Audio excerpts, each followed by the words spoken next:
Okay, so we'll recite the verse. Ishtan Bogan hi vo deva dasyante yajna bhavita.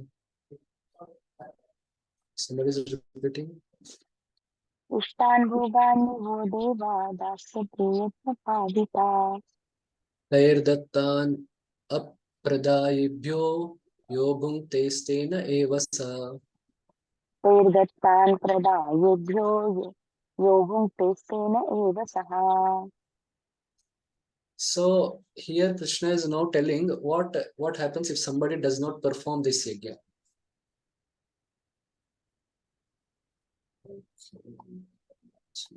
Okay, first I'll explain.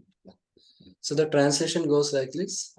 In charge of the various necessities of life, the demigods, being satisfied by the performance of yajna, sacrifice, will supply all necessities to you. Okay. Dasyante yajna bhavita. Ishtan bhogan ho deva dasyante yajna bhavita. But he who enjoys such gifts without offering them to the demigods in return is certainly a thief. So thief means which does not belong to him, but keeping the. So if one does not offer sacrifices, then he is a thief. Stena. It's called stena. Stena yavasa. Okay. So the verse is saying in this something like this. So if one does yajna, so one may have material desires, but one is performing the sacrifice. The yajna, of course, it is to Vishnu as well as to demigods. It's both. So if one does it, though he has material desires, means that is also a little bit austerity. So if he does, then he will have a prosperous life and he will also get spiritual purification. But if somebody does not follow it, means he is not following yajna and he is just enjoying, means he is whatever is available in the nature, he is just taking for himself and is doing. So then it is a sin. It is a so he has to undergo punishment through in the process, through the cycle, through the concept of karma.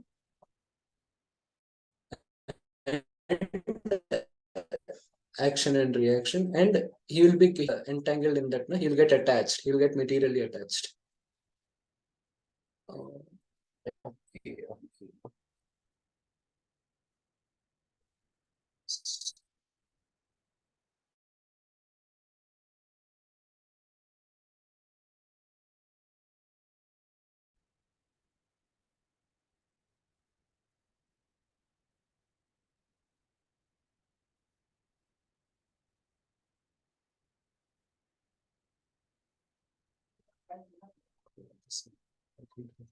Okay.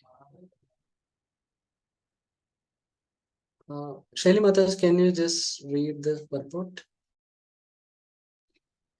The demigods are authorized supplying agents on behalf of the Supreme Personality of Godhead, Vishnu. Therefore, they must be satisfied by the performance of prescribed yajnas. In the Vedas, there are different kinds of yajnas prescribed for different kinds of demigods, but all are ultimately offered to the Supreme Personality of the Godhead. For one who cannot understand what the personality of Godhead is, sacrifice to the demigods is recommended. According to the different material qualities of the persons concerned, different types of yajnas are recommended in the Vedas. Worship of different demigods is also on the same basis, namely according to different.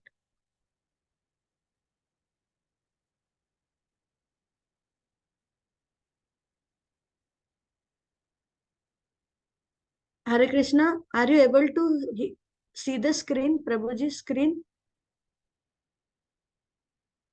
No, Mataji. Okay. No, Mataji. I think Prabhuji has left the meeting. I think he will rejoin.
Okay, sorry. My audio is muted, so I'm sorry for the interruption. I'll read again. Now, can I share my screen? Yeah, I'm able to now share screen. Okay, sorry. Just changing the network because of that issue. Okay. I'll read it. The demigods are authorized supplying agents on behalf of the Supreme Personality of Godhead.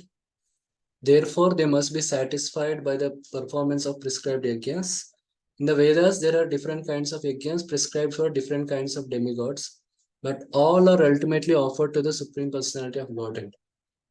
So here Prabhupada is writing, for one who cannot understand what the personality of Godhead is, sacrifice to the demigods is recommended. So in Sakama Karma or Karma Kanda, there is acceptance of the authority of Vedas and Vishnu, but the focus may be on demigods, especially in the Sakama case. So Sakama case. According to the different material qualities of the persons concerned, different types of yajnas are recommended in the Vedas. Worship of different demigods is also on the same basis, namely according to different qualities. For example, the meat eaters are recommended to worship the goddess Kali, the ghastly form of material nature. And before the goddess, the sacrifice of animals is recommended. But for those who are in the mode of goodness, the transcendental worship of Vishnu is recommended. But ultimately, all yajnas are meant for gradual promotion to the transcendental position. Yeah. For ordinary men, at least 5 yajnas known as Panchamaha yajna are necessary. So this is for the Grihastha Dharma in Vedic tradition. Even there is description of Krishna performing this Panchamaha yajna in Dwaraka. One should know, however, that all the necessities of life that the human society requires are supplied by demigod agents of the Lord. No one can manufacture anything. Take, for example, all the eatables of human society. These eatables include grains, fruits, vegetables, milk, sugar, etc. For persons in the mode of goodness, and also eatables for the non-vegetarians like meat, none of which can be manufactured by men. Then again, take for example, heat, light, water, air, etc., which are also necessities of life. None of them can be manufactured by the human society. So without the Supreme Lord, there can be no profuse sunlight, moonlight, rainfall, breeze, etc., without which no one can live. Obviously, our life is dependent on supplies from the Lord. Even for our manufacturing enterprises, we require so many raw materials like metal, sulfur, mercury, manganese, and so many essentials, all of which are supplied by the agents of the Lord. So with the purpose that we should make proper use of them to keep ourselves fit and healthy for the purpose of self-realization. So this is the goal, that to keep ourselves fit and healthy for the purpose of self-realization, leading to the ultimate goal of life, namely liberation from material struggle for existence. If we forget the purpose of human life and simply take supplies from the agents of the Lord for sense gratification and become more and more entangled in material existence, which is not the purpose of creation, certainly we become thieves. And therefore we are punished by the laws of material nature. A society of thieves can never be happy because they have no aim in life. The gross materialist thieves have no ultimate goal of life. They are simply directed to sense gratification, nor do they have knowledge of how to perform yajnas. Lord Chaitanya, however, inaugurated the easiest performance of yajna, namely the Sankirtan yajna, which can be performed by anyone in the world who accepts the principle of Krishna consciousness. Okay, so we see that today's society, it is not largely following the system of yajna. So that's why there is sin. We see in Adhyatmik, Adibhautik, Adidaivik Klesh, the recent pandemic, and the widespread sinful activities, and we are getting also sinful reactions, and there is lot of bondage, there is lot of materialism, which is increasing more and more.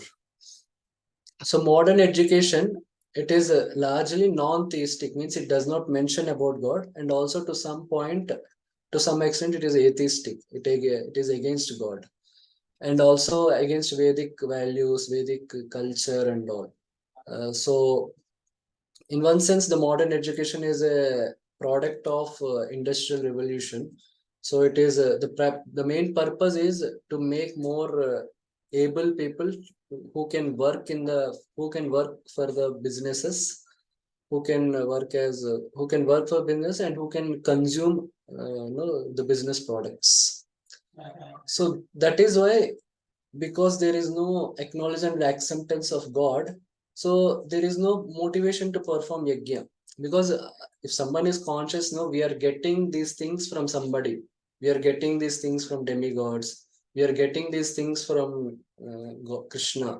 So then there is a sense of, okay, I am getting something, so I should give. I should give back.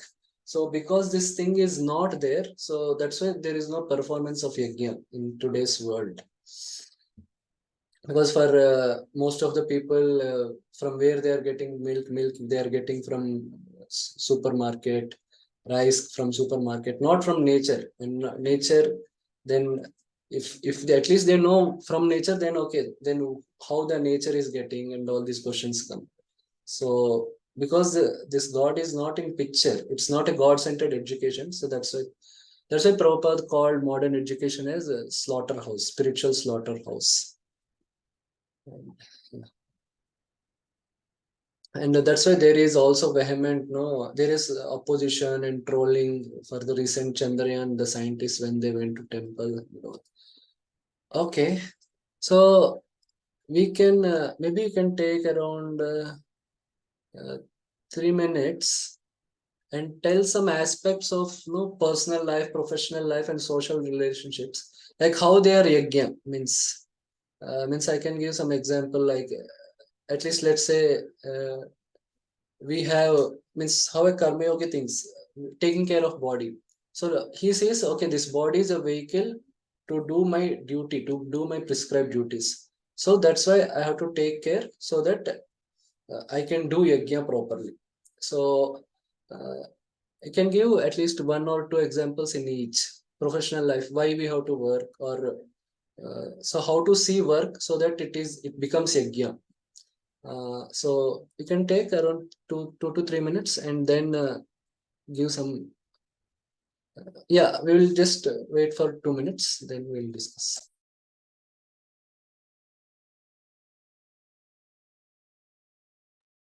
Hare Krishna, Prabhuji. Yes, Pro, you have some doubt? Prabhuji, yeah, it's not very clear, Prabhuji. Like, it is like, how do we align the following aspects of our life Yeah, towards like Sankirtan see, India, or no, not exactly Kirtan. Yeah, that is a little secondary thing. Main thing is like personal life. There are many things. Not taking care of body, and yeah, taking care of body. Let's say education, why we should study. So like these different aspects, how they can be related to yajna. So that professional life, working, dealing with colleagues, seeing the colleagues. So that way, and the social relationships, relating with neighbors, relating with relatives, parents. So how do you see with children? Some examples you can give. yeah, okay. Thank you, Prabhuji. Any other question?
Okay.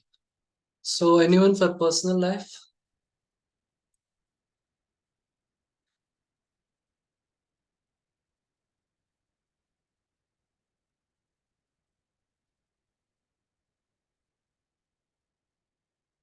Okay, Yamuna Vilas Prabhu can tell. Personal life, which I can think like engaging ourselves in the service of the Lord, like using our body and also our desires.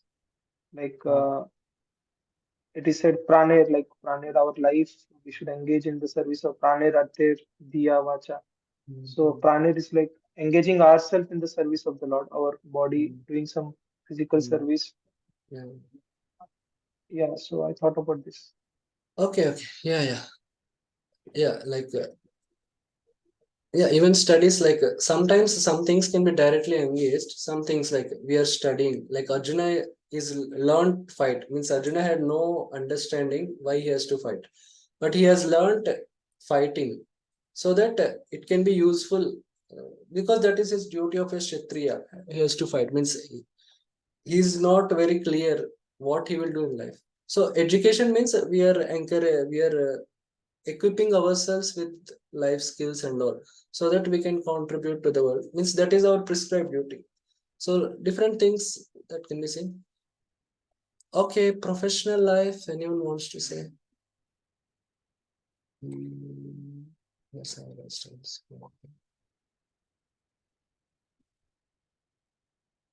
Yes, Prerna Mataji, you can say. Hare Krishna Prabhuji, Dandavat Pranam. Yes. Regarding professional life, Prabhuji, people around us are observing us. Like I being a doctor, my patients are observing me. And in their eyes, I'm a respected person. In their eyes, although I'm not. So whenever they visit me, nowadays some patients have started saying Hare Krishna to me. So it has brought some change in them also, and it has brought a change in me also. So what I do that whenever I find anyone, any patient, I give them that Hare Krishna Mahamantra card. So I just to give them the opportunity to chant the holy name that I can do. And whenever someone I find favorable, so I preach them to read Bhagavad Gita, and some of them have adopted to reading of Bhagavad Gita daily on daily basis. So in this way, our professional life, we can use our professional life to cultivate others by preaching them. Okay. Thank you. So yeah, means yes. So this is a devotional perspective. Very nice. Even based on Atma Gyan, so we can be, we can be more sensitive in our professional work. We can also be more ethical because when we see others also, they are also part and parcel of God. They so we can be more ethical. So we should do something. We should not unnecessarily inconvenience others. So that is professional Yes, life. yes, Prabhuji. Uh, Okay. and and one point I missed that uh, Yeah. when you are sitting on a chair and you are the authority, the Yeah. controlling mentality comes. Yeah. So that was happening with me 3 years back. I used to command my patients, say, why didn't you do this? I have asked you. So I found that this is controlling mentality. At the same time, I asked Vishwarup Prabhu, who holds our Zoom chanting group. I asked him that how to erase this, how to minimize this controlling mentality, and he said that whenever any patient comes to your clinic, you should see him. You should order yourself that I'm only his servant and I have to serve him to the best of my capacity. And nowadays I'm practicing that, and it is helping me a lot. Yeah. It has brought some change in my behavior also, Prabhu. Okay. Thank you very much, Mataji. So very nice also to hear from you. Okay, so social relationships, anyone wants to share? Shaili Mataji, you can say. Yes, Prabhuji. Hare Krishna, Dandavat Pranam. Prabhuji, regarding social relationship, I would like to share that in the month of Purushottam Mas, we have started with weekly once Bhagavad Gita class in our society for ladies. So I was very happy to get a very positive, big response from the ladies of the society. It has been 5 classes. We have it every Thursday, weekly once. So I'm happy to share that there are at least about 35 ladies are attending the class on regular basis. Okay. Yes, ma'am. Thank you. Yeah, so we share sharing Krishna consciousness with no home neighbors, like means there is always some no giving and taking in our social circles. So we can give something that is eternally beneficial for them. So yes, and also social, even in society, we can be more law-abiding. It's basically we should not inconvenience others unnecessarily, and yeah, we can be more sensitive, can be more polite in our dealings, because we can be more conscious of them. Means general tendency is to be just conscious of ourselves. So that way, yes, and highest is to give them Krishna consciousness. Yes. So different aspects of our life is also yajna. It's not just yajna means doing a fire sacrifice. So doing different aspects of our life, we should try to cultivate, means how to see them as connected to Krishna consciousness. Yeah. Krishna consciousness or as yajna. So the more we see, we can also help others see that.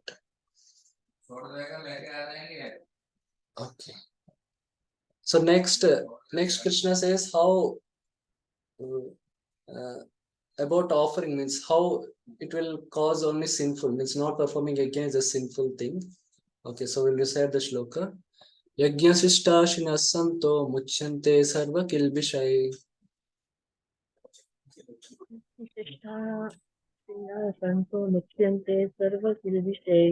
Bunjate tu agam papam ye pachantit atma karanat.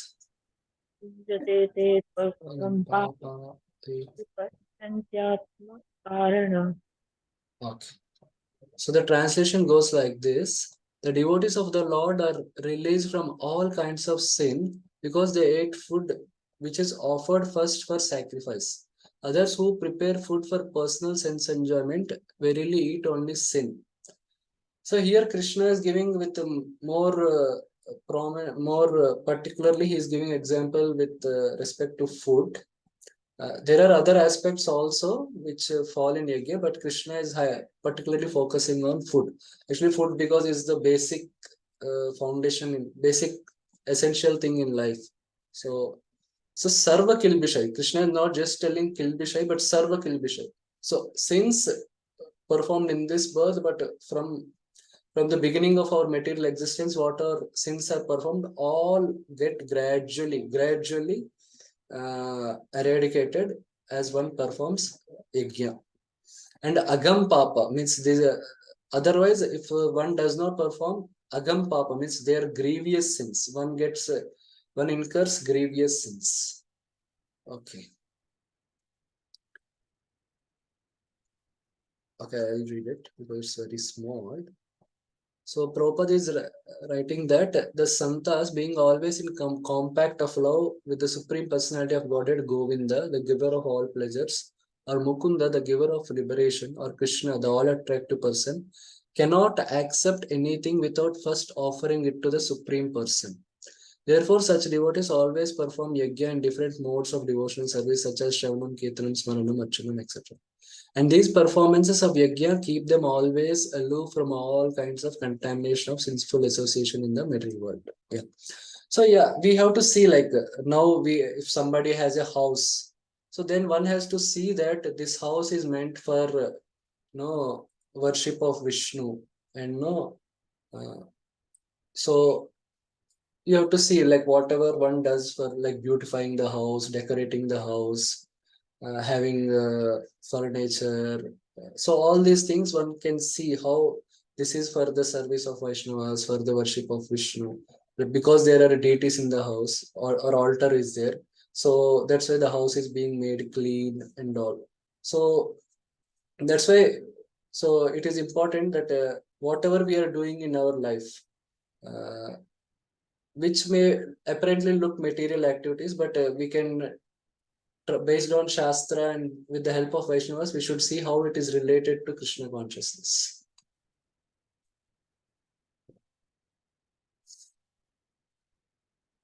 Actually, for a practicing devotee, both type of consciousness exist. Means he offers also, but sometimes there is a tendency to enjoying selfishly.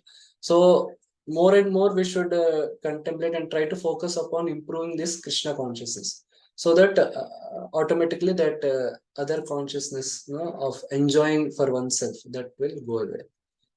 Okay, so then Krishna explains how yajna provides all our needs. If you just perform yajna, means it is sufficient. You need not perform something else. So here Krishna is not exactly referring to uh, fire sacrifices, but more. So that Krishna also is going to mention. Annad bhavanti bhutani parjanyat anna sambhava. Okay. Anyone repeat? Annat bhavanti bhutani Bhutani parjanyat anna Parjanya Anna sambhava. Sambhava Yajnat bhavati parjanyo yajna karma samudbhavaha. Yajnat Yajnat Bhavati bhavati Parjanyo parjanyo Yajna yajna karma Yajna Karma samudbhava. Samudbhava. So here Krishna is telling yajna karma samudbhavaha. So that's what it's our prescribed duties. Yajna basically means prescribed duties. In fourth chapter, Krishna will elaborate it further. The different types of yajna, dravya yajna, jnana yajna, tapo yajna, all that he explains. So it's not. It's mainly referred to prescribed duties. Yajna is not just fire sacrifice. That is a normal conception. Yajna means performing fire sacrifice, but anything done with for the sake of Vishnu, means under the guidance, under Vedas, means as prescribed by Vedas, accepting the authority of Vishnu is called yajna. So the translation goes like this: all living bodies subsist on food grains which are produced from rains. Rains are produced by performance of yajna, sacrifice, and yajna is born of prescribed duties. Okay. Prerna Matas, can you read this highlighted portion?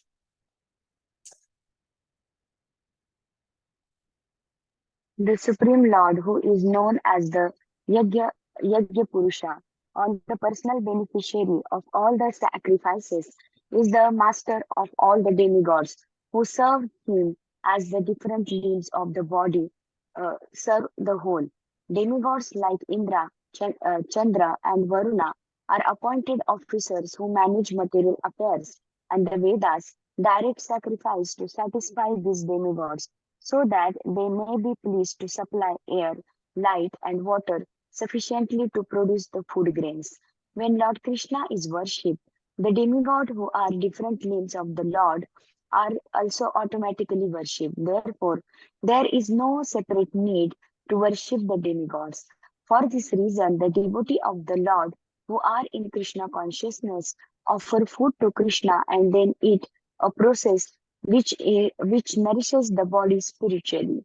By such action, not only are the past sinful reactions in the body vanquished, but the body becomes immunized to all the contamination of the material nature.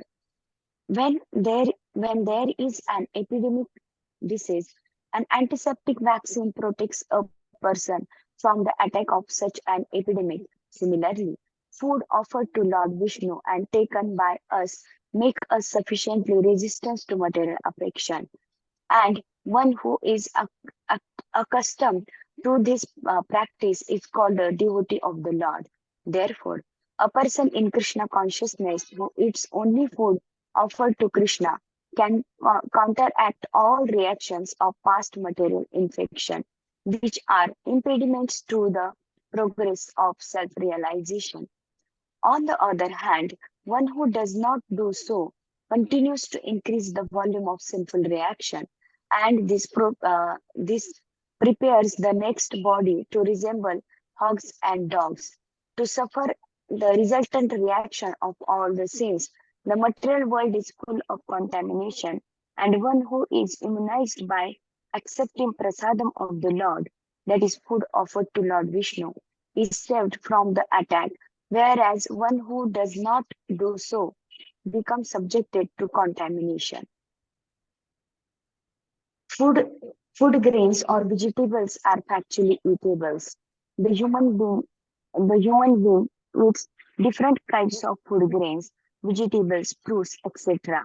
And the animals eat and the, and the animals eat the refuse of the food grains and vegetables, grass, plants, etc. Human beings who are accustomed to eating meat and flesh must also depend on the production of the vegetation in order to eat the animals. Therefore, ultimately, we have to depend upon the production of the field and not on the production of the big factories. The field production is due to sufficient rain from the sky, and such rains are controlled by demigods like Indra, sun, moon, etc. And they are all servants of the Lord. The Lord can be satisfied by sacrifices. Therefore, one who cannot perform them will find himself in scarcity. That is the law of nature. Yajna, specifically the Sankirtan Yajna prescribed for this age, must therefore be performed to save us at least from scarcity of food supply. Okay, Hare okay. Krishna. Thank you. Yeah, so Prabhupada is highlighting the importance of how Krishna is the Supreme Lord, and under him there are demigods who are providing different things.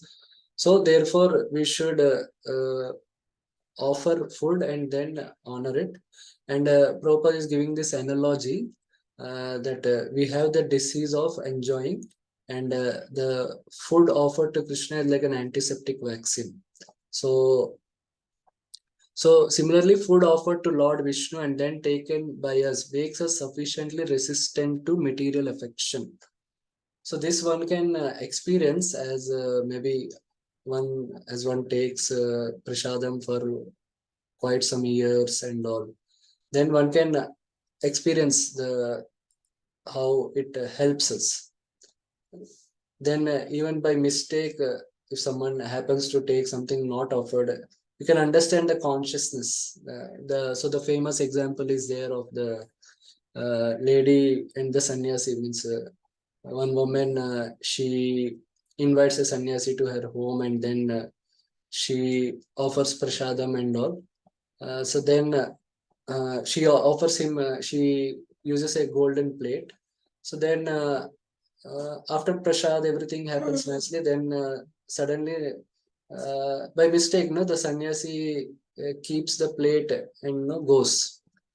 Keeps the plate with him. By mistake, he takes the plate. Then the lady, she searches for the plate. Then she understands, okay, it might be with him. So then he runs. Then she runs and then asks the sannyasi, "Oh my, so give my plate." He also gets surprised. Then he finds in his bag the plate is there. So then he gives to her and then asks her. Then he gets doubt. How can I steal? Means. So then he asks the lady, "Where did you get the plate?" Then she tells that no, I stole. Means it is purchased from a stolen money and all. So then the sannyasi understands. Her mentality got transferred. So when the food is offered to Vishnu, then it gets freed.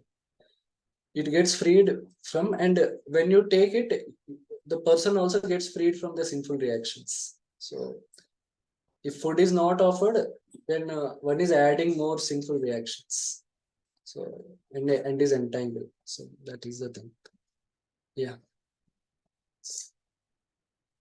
And how then Prabhupada is also highlighting how agriculture is important, not the industries. So in one sense, the industries are born out of greed and the desire for more sense gratification to produce more, opulences and more products of sense gratification. So even if they are not there, and we also see there are even not just our ISKCON farm communities, but there are also some communities where people were frustrated with the factory culture and materialistic living, and they also were doing natural. They also took to natural way of life. Okay, so now in the next shloka, Krishna is exactly saying what are actually prescribed duties. So different people now means even mundane work also people say like even somebody is doing some employment, then also they claim that they are doing they are also doing their duty, they are also doing their karma. So Krishna is exactly now defining what is karma. Karma brahmodbhavam vidhi brahmakshara samudbhavam. Karma brahmodbhavam vidhi brahmakshara samudbhavam. Tasmat sarvagatam brahma nityam yajne pratishtitam. Tasmat sarvagatam brahma nityam yajne pratishthitam. I will read. Okay, so this is the cycle which Krishna is telling. I will reduce this size. Yeah. So initially there is Vishnu, then from Vishnu comes Vedas. Akshara. Vishnu is Akshara. So from Vedas comes Brahma. So here Brahma refers to Vedas. Karma Brahmodbhavam Vidhi. So then there is prescribed duties, karma. So from this Brahma, Vedas comes prescribed duties, karma. Means they are defined in the Vedas. So then based on prescribed duties, the part of prescribed duties is offering the sacrifice to Vishnu. So then as you do sacrifice to demigods and all, the demigods and Vishnu, they reciprocate by giving rains, Parjanya. This is explained in the earlier shloka. So through Parjanya, you can again get grains, Anna. So then you can subsist, Bhutani. So living entities can subsist on that. So then again, living entities, they perform sacrifice. Means they execute again prescribed duties, then again sacrifice. So this is the cycle. Yeah. So through sacrifice, you get rains, grains, and living entities take it. But again, they do sacrifice. So then again it continues. So that okay. So now Krishna is telling the right understanding of prescribed duties. Means they are based on Shastra with accepting the authority of Vishnu. Any work, like somebody is working in a software company, somebody is working in a bank, it is not means it can become prescribed duty, but it is not guaranteed that it is prescribed duty or they are doing karma. Everyone says, no, we are following Gita, we are doing our occupation, but that's not what Krishna is telling according to Gita. So here Prabhupada is telling in the purport, anything performed without the direction of Vedas is called vikarma, or unauthorized or sinful work. Therefore, one should always take direction from the Vedas to be saved from the reaction of work. Yeah. Now, Prabhupada is further writing. After creating or impregnating the conditioned souls into the womb of material nature, he gave his directions in the Vedic wisdom as to how such conditioned souls can return home back to Godhead. We should always remember that the conditioned souls in material nature are all eager for material enjoyment. But the Vedic directions are so made that one can satisfy one's perverted desires, then return to Godhead, having finished his so-called enjoyment. It is a chance for the conditioned souls to attain liberation. Therefore, the conditioned souls must try to follow the process of yajna by becoming Krishna conscious. Even those who have not followed the Vedic injunctions may adopt the principles of Krishna consciousness, and that will take the place of performance of Vedic yajnas or karmas. Okay. So then Krishna is summarizing how if somebody does not follow this cycle, the cycle which we saw yesterday, what will be the result? He's just giving a summary of what I spoke. Evam pravartitam chakram nanuvartayati ha.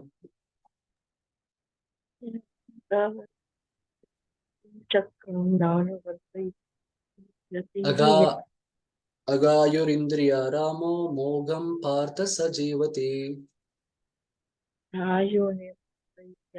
Ramo Mogam Partha Sajivani. So yeah, it's Moga, means useless. So the translation goes like this. My dear Arjuna, one who does not follow in human life the cycle of sacrifice thus established by the Vedas certainly leads a life full of sin. Living only for the satisfaction of the senses, such a person lives in vain. So I'll read the purport. The Mammonist philosophy of work very hard and enjoy sense gratification. Yeah, actually, Mammonist means the meaning is same: work hard and do sense gratification. This is like something like Charvak philosophy. Therefore, for those who want to enjoy this material world, the above mentioned cycle of performing yajnas is absolutely necessary. One who does not follow such regulations is living a very risky life, being condemned more and more. By nature's law, this human form of life is specifically meant for self-realization. In either of the three ways, namely Karma Yoga, Jnana Yoga, or Bhakti Yoga, there is no necessity of rigidly following the performance of the prescribed yajnas for transcendentalists who are above vice and virtue, but for those who are engaged in sense gratification, require purification by the above mentioned cycle of yajna performances. There are different kinds of activities. Those who are not Krishna conscious are certainly engaged in sensory consciousness. Therefore, they need to execute pious work. The yajna system is planned in such a way that sensory conscious persons may satisfy their desires without being entangled in the reaction of sense gratificatory work. Yeah. The prosperity of the world depends not on our own efforts, but on the background arrangement of the Supreme Lord directly carried out by the demigods.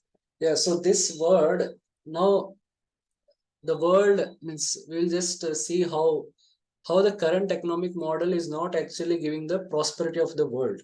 It's now actually very few people are prosperous, or very few countries are prosperous, but many countries are poverty. So we'll try to contrast the current economic model with the Vedic model. So we see the current economic model, it's either capitalist, maybe a bit socialist. And definitely it's not, both are not based on Vedas, not based on the dharma of given in the Vedas. So the socialist model says that everyone is equal. So they try to redistribute land. There are some landowners who have huge land like zamindars, but so they abolish that system, and they equally try to give to every farmer, to different farmers, same amount of land. So but so everyone should, but the thing how nature works, but what happened is not every farmer is capable. So some farmers can only manage some 2-3 acres of land. Some can manage maybe 100 acres of land. But what they did, they gave to everyone same. So some farmers could not manage what they have given. So as a result, the agriculture production was affected, and many more problems have come. So the thing is, the problem with communism is, one of the problems, everyone should be given equal opportunity, but everyone will not grow equally. So they should be given opportunity, but everyone has to be given according to their capacity also, the amount, facility and all. You cannot expect everyone to grow equally given the same opportunity. Yeah. Now we come to communism. Communism means the main thing is money. Means we have to make prosperity, money is the main thing. So whoever can make money, whoever is capable of doing business, so facilitate them and encourage them, give them all provisions and all. So as a result, what happened? There is economic inequality. So there is so according to current states, the richest 10% of the global population earn over 50, they control over 50% of the total income. And the poorest 50% of the global population share just 8% of the total income. So this is the inequality, and it actually increases as time. That is how the stats also show. As time goes, it increases. The wealthiest 10% own more than 72% of wealth, and the top 5% own nearly 62% of the total. This is in India. The first is in the world, and in India it is 5% own 62% of the total wealth. So, but the Vedic model is what? Life is not all in all.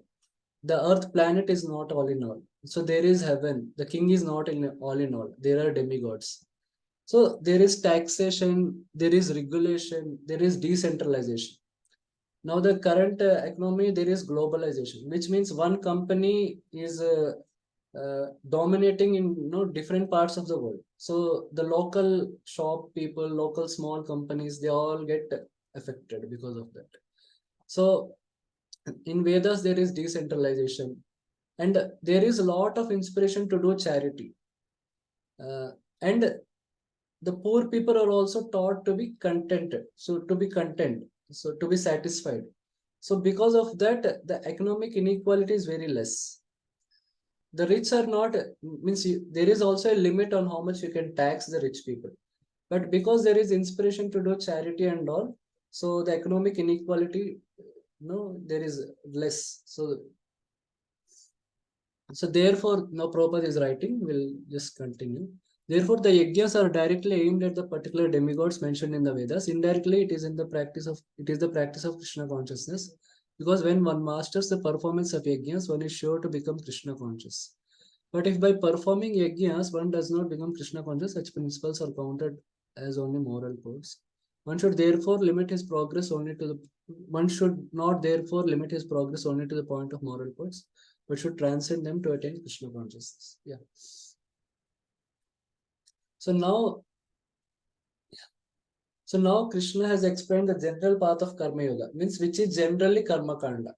Generally, Karma Yoga, many people perform Karma Yoga, but now Krishna is explaining how the one performing Karma Kanda or Sakama Karma, worshipping demigods for his material desires, though accepting Vishnu and Vedas, how he can come to Nishkama stage and how he can perfect Karma Yoga. So here Krishna tells about sense enjoyment, but in two different ways. So there are two different ways. So sense enjoyment Krishna denotes as bhoga. So one is totally servant of senses, Indriya Ramo. So then what happens? He will transgress Vedas and Lord and do not perform yajna. As a result, he will become sinful life and bondage. So this is what is till now Krishna has explained till before. So his life is useless, he will be just in vain and all. But now Krishna is going to explain the second aspect, which is material attachment. So even while performing one's prescribed duties, he will have material attachment, asakti. So because of that, what happens? He will be attached to fruitive results. So he'll be performing yajna for swarga or all these things. He will perform yajna to get more wealth, more education, more fame, all these things. So then what happens? This lust covers the knowledge of Atma. In that way, the perfection, if you see the third verse, Krishna tells, the purpose of Karma Yoga is to give liberation and purification. So that will not be achieved. So that will become very slow. So now Krishna is going to focus on this, that you perform, means till now Krishna convinced Arjuna that he should perform Karma Yoga. And till now Krishna describes Sakama Karma. Now Krishna is going to describe Nishkama Karma, and he starts giving. Okay, so he will first start describe about the perfected Karma Yogis. This thing can also be understood through a school analogy.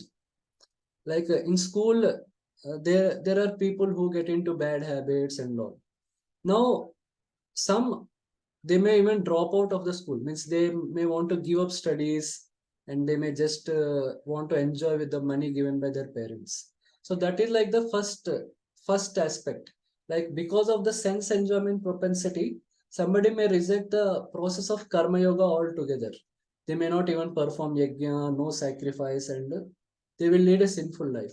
But another is in the school, somebody may have these bad habits and all, because of which what happens, their academic performance gets affected, which they because they don't know the importance of studies, so they may be okay with that and all, but that will cause long-term effect for them. So doing karma kanda is like, no, they accept the Karma Yoga Vedic authority and all, but they have material desires, because of which their progress to spiritual progress gets affected. Okay, so we can see the difference also, like the demons like Ravana, Hiranyakashipu, they're against Vedic authority, they are against Brahmanas and all. But if you see, there are also characters in Bhagavatam who are attached, but they are Vedic. Like if you see Daksha, Daksha was performing yajna and all, but he is attached to the results of the yajna. He's material, but still he is materially attached. So these are like two different, categories of people. So the success which Krishna is of Karma Yoga means you do your prescribed duties, but have Atma Gyan, because of which you will develop detachment from results. So then you get purification and liberation. This Krishna is going to summarize in the next few verses. Yeah. So first, Krishna is going to describe the successful people of Karma Yoga. So first he starts with that, then he tells what is the success of Karma Yoga and how to achieve it. Okay. So yeah, we'll read the verse. Yastu atmaratireva syad atma truptascha manava atmani eva cha santushtas tasya karyam na vidyate. यस्त्वात्मरतिरेव स्यात् आत्मतृप्तश्च मानवः आत्मन्येव च सन्तुष्टस्तस्य कार्यं न विद्यते. Okay. So the translation is, but for one who takes pleasure in the self, whose human life is one of self-realization, and who is satisfied in the self only, fully satiated, for him there is no duty. Okay. So there are three things. Atma-rati. So he has Atma-rati, which means his only hankering is about Atma-rati. No material desires and no selfish desires. So he is just attracted or satisfied with meditating about Atma and studying about Atma. So he is not performing any sin. And he is satisfied only in Atma, not anything else. So our acharyas say not by food and drink. So he does not have desires that I should eat this or I should. Even if he does not get any food for one day, he is satisfied. So that is satisfied only in Atma and fully satiated by Atma. Means his all desires are fulfilled. Means whatever little desires he has, that all are also getting fulfilled. Means somebody has wants to give something, means all are being fulfilled. They want to do something or something, or they want some object to meditate upon, so that those things are also getting satisfied by this Atma Gyan only. So means they don't have any desire not by dancing or singing, but he has. So then he can renounce work. So one is attracted only to Atma, and one is satisfied just by performing meditation on Atma, meditating on Brahman, and the desires for meditate on someone, to relate with someone, they're all getting fulfilled by the meditation on Atma and doing work with the Atma Gyan. So if one is at that level, then one can renounce work. So this is like the one who has perfected Karma Yoga. Yeah, Prabhupada is writing in the purport. A person who is fully Krishna conscious and fully satisfied by his acts in Krishna consciousness no longer has any duty to perform. Prabhupada is using karma, instead of Karma Yoga, is using Krishna consciousness. Due to his being Krishna conscious, all impiety within is instantly cleansed, and an effect of many thousands of yajna performances. By such clearing of consciousness, one becomes fully confident of his eternal position in relationship with the Supreme. His duty thus becomes self-eliminated by the grace of the Lord, and therefore no longer has any obligations to the Vedic injunctions. Such a Krishna conscious person is no longer interested in material activities and no longer takes pleasure in material arrangements like wine, woman, and similar infatuations. Okay, a perfected. So now Krishna is in the next sloka, he is explaining how he does not need to perform any Karma Yoga. Means a person who has perfected Karma Yoga, how he need not perform any work. Means the work is not going to give him any benefit. That is what Krishna is describing here. Naiva tasya krutenarto na kruteneha kashana. नैव तस्य कृतेनार्थो na kruto neha takshana. Na chasya sarva bhuteshu kaschit artha vyapashraya. Na chasya sarvabhuteshu kaschid arthavyapashraya. A self-realized person, a self-realized man has no purpose to fulfill in the discharge of his prescribed duties, nor has he any reason not to perform such work, nor has he any need to depend on any other living being. He gains no results by performance of prescribed actions for seeing the Atma, nor does he produce obstacles to seeing that Atma by not performing those prescribed actions. For him, nothing in this world is a worthy object of prescribed actions for facilitating his vision of Atma. Yeah, so the prescribed duties are mainly meant for purifying the material desires. But a person who has perfected Karma Yoga, he does not have any material desires. So therefore, he need not perform, means the material, by doing prescribed duties, he is not going to get any further benefit. Yeah. So there is no result, artha, by his performance of prescribed duties, kritena, for the purpose of realizing the Atma. Yeah. So I'll read the purport. A self-realized man is no longer obliged to perform any prescribed duty, save and accept activities in Krishna consciousness. Krishna consciousness is not inactivity either, as will be explained in the following verses. The Krishna consciousness person does not take any shelter of any person, man or demigod. Whatever he does in Krishna consciousness is sufficient for the discharge of his obligation. Okay, so before we proceed to the further shlokas, any doubts or any questions till now what we discussed? Yes, Pro, Yamuna. Prabhuji, what is Pancha Mahayagya? I'm not aware of it. Okay, Pancha Mahayagya. Yeah, it is basically which every grihastha has to perform. Maybe I'll find out and tell in the next class.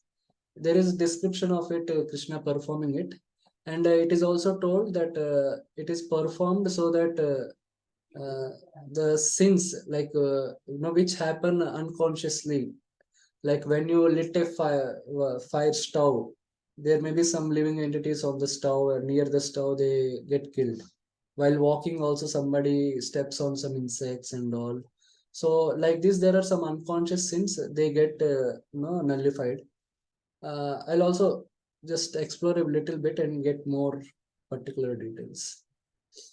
But yeah, now that's what Prabhupada has also told, that now that is not there. Now we are following Bhakti Yoga. We are not exactly performing Karma Yoga. So we need not perform, but for us the main thing is Sankirtan Yoga. Okay. Thank you, Prabhuji. Okay, any other questions? Okay. So now in the current shloka, so now in the next on how Krishna described about the person who perfected Karma Yoga. So based on that, Krishna is telling how one should perform Karma Yoga so that he gets purification or he attains liberation. Tasmad asakta satatam karyam karma samachara. तस्माद् सततं कार्यं कर्म समाचर Asakto hi acharan karma param apnoti purushaha. आसक्तो ह्य आचरन् कर्म परम् आप्नोति पुरुषः. Okay, so the translation is, therefore, without being attached to the fruits of activities, one should act as a matter of duty, for by working without attachment, one attains the Supreme. So Krishna is telling here to perform action without attachment. So without attachment, one should. Earlier, so Krishna told, you want something, you want some enjoyment, you want bhoga, so worship demigods, and once the demigods get pleased, they will also do you. But Krishna is telling, if you follow that approach, the purpose of Karma Yoga, which is liberation and purification, you will not achieve. So therefore, perform Karma Yoga without attachment. So this only Krishna is going to describe in detail in the next few verses, till verse 30. So this is like the success formula for Karma Yoga. You do prescribed duties, karma. but do it as a karya. So the word karya in this verse is very important. Do it as a duty, not as some means to get some enjoyment. So for that you have to have Atma Gyan. So based on that you do it as a duty. So then, and also be detached from results. Asakta satatam. So Krishna is also telling satatam. So then you will get purification and liberation. So being dutiful means you see that as a contribution to society and as your as your varnashrama dharma, but not for enjoyment. Yeah. So I'll read the purport. So Prabhupada is saying, a person therefore acting for Krishna or in Krishna consciousness under proper guidance and without attachment to the result of the work is certainly making progress towards the supreme goal of life. Arjuna is told that he should fight in the battle of Kurukshetra for the interest of Krishna, because Krishna wanted him to fight. To be a good man or a non-violent man is a personal attachment, but to act on behalf of the Supreme is to act without attachment for the result. That is perfect action of the highest degree recommended by the Supreme Personality of Godhead, Sri Krishna. Vedic rituals like prescribed sacrifices are performed for purification of impious activities that were performed in the field of sense gratification. But action in Krishna consciousness is transcendental to the reactions of good or evil work. The Krishna conscious person has no attachment for the result, but he acts on behalf of Krishna alone. He engages in all kinds of activities, but is completely non-attached. So therefore, here Prabhupada is saying if one is performs his work without any attachment, then he will not get entangled in the reactions, either pious or sinful. So now Krishna is telling to Arjuna that Arjuna, you may be purified of all material desires and all, but still you should perform work. Why? For Loka Sangraha, for the benefit of society. So this is the reason. Now Arjuna may say, I am like that person whom we have described. Atma Truptasya, Atma Ratirevasya, and Atma Truptasya Manava. That no, I am fully satisfied in Atma Gyan. I am happy to meditate and all. So I don't need to do any work. But Krishna is telling Arjuna, you should do work for the benefit of society. So okay, so now we will read this verse. कर्मणैव हि संसिद्धिम् आस्थित जनकादयः कर्मणैव हि संसिद्धिम् आस्थिता जनकादयः लोकसङ्ग्रहमेवापि सम्पश्यन् कर्तुमर्हसि. लोकसङ्ग्रहम् एवापि सम्पश्यन् कर्तुम् अर्हसि. I'll read it. Kings such as Janaka attained perfection solely by performance of prescribed duties. Therefore, just for the sake of educating the people in general, you should perform your work. Yeah.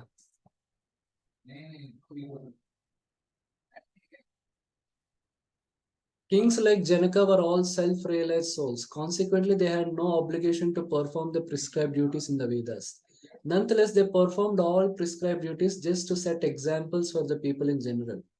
Janaka was the father of Sita and father-in-law of Lord Sri Ram. Being a great devotee of the Lord, he was transcendentally situated. But because he was the king of Mithila, a subdivision of Bihar province in India, he had to teach his subjects how to perform prescribed duties. Lord Krishna and Arjuna, the Lord's eternal friend, had no need to fight in the battle of Kurukshetra. But they fought to teach people in general that violence is also necessary in a situation where good arguments fail. Before the battle of Kurukshetra, every effort was made to avoid the war, even by the Supreme Personality of Godhead, but the other party was determined to fight. So for such a right cause, there is a necessity for fighting. Although one who is situated in Krishna consciousness may not have any interest in the world, he still works to teach the public how to live and how to act. He still works to teach the public how to live and how to act. Experienced persons in Krishna consciousness can act in such a way that others will follow, and this is explained in the following verse. Now, if every devotee wants to renounce the world and wants to be in either brahmachari or sannyasi, then the world will not. Then always people will not be attracted, and that they cannot relate to Krishna consciousness. So, if somebody has a family, somebody has children, and still he can be Krishna conscious, maybe a majority of people can relate with such devotees. So even we see in the outside world also, if somebody retires from a college, if somebody is a very experienced professor and he has come to retirement age, still after they are retired also they are retained as the professor emeritus. So they still do research and they guide and they advise the university and all. So though they don't have any reason to stay in college, they don't need salary, but still they do it so that to set a good example for the other young professors and students.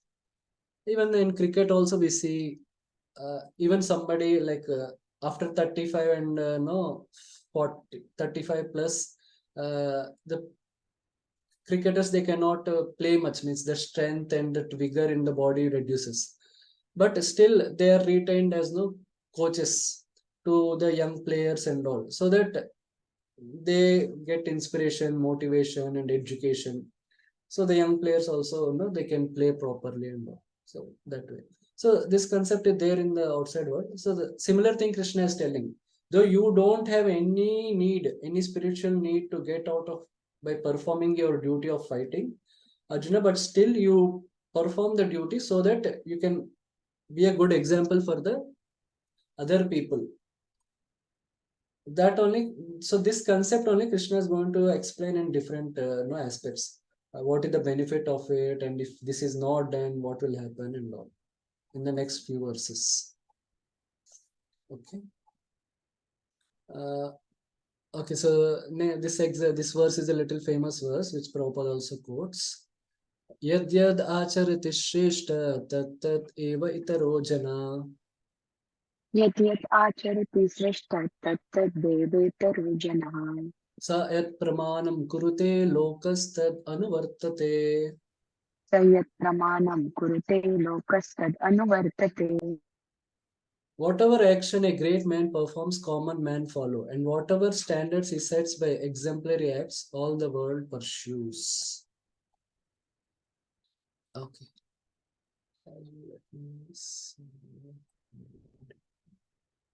Arun Pro, can you read the purport? Hare Krishna, will you getting my voice clearly? Yes, yes. Okay, purport. People in general always require a leader who can teach the public by practical behavior.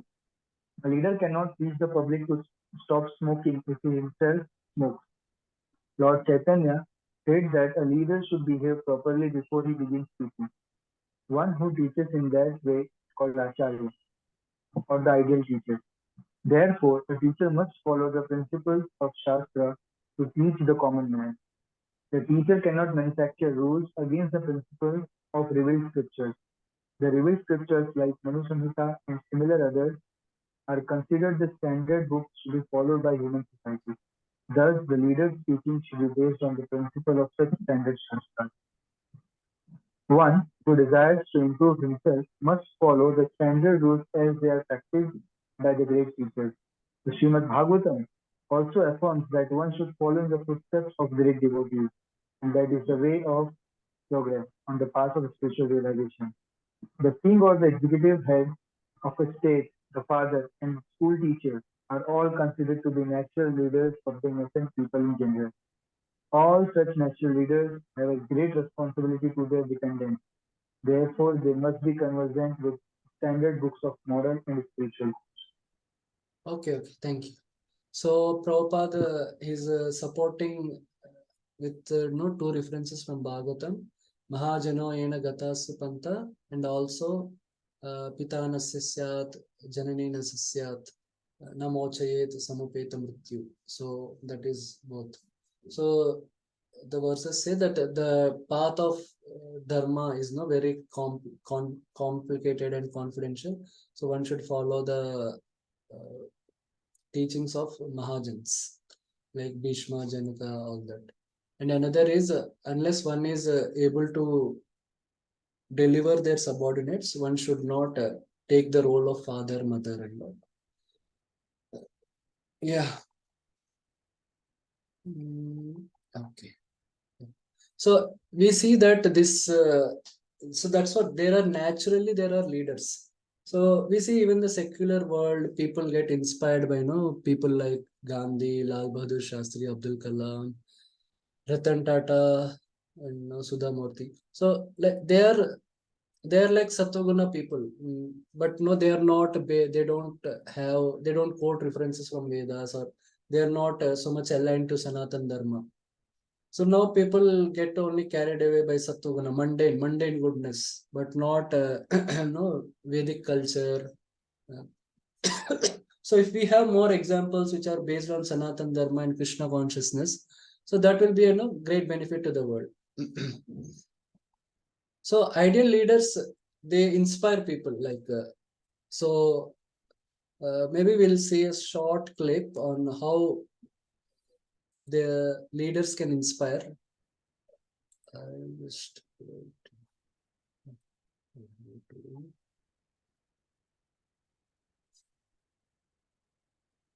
okay. So from Ratan Tata, we'll see how it can.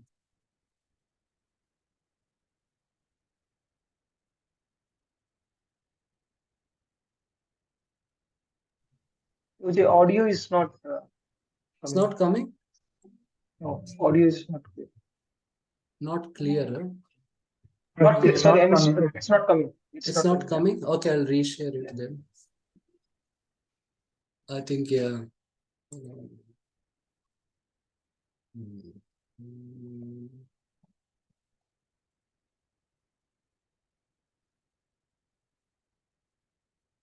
आपने कब आपने अपने How it's स्तर से coming? नीचे उतर करके दूसरों की मदद करी थी? रतन टाटा जिंदगी sorry. भर leadership is not position, it is action.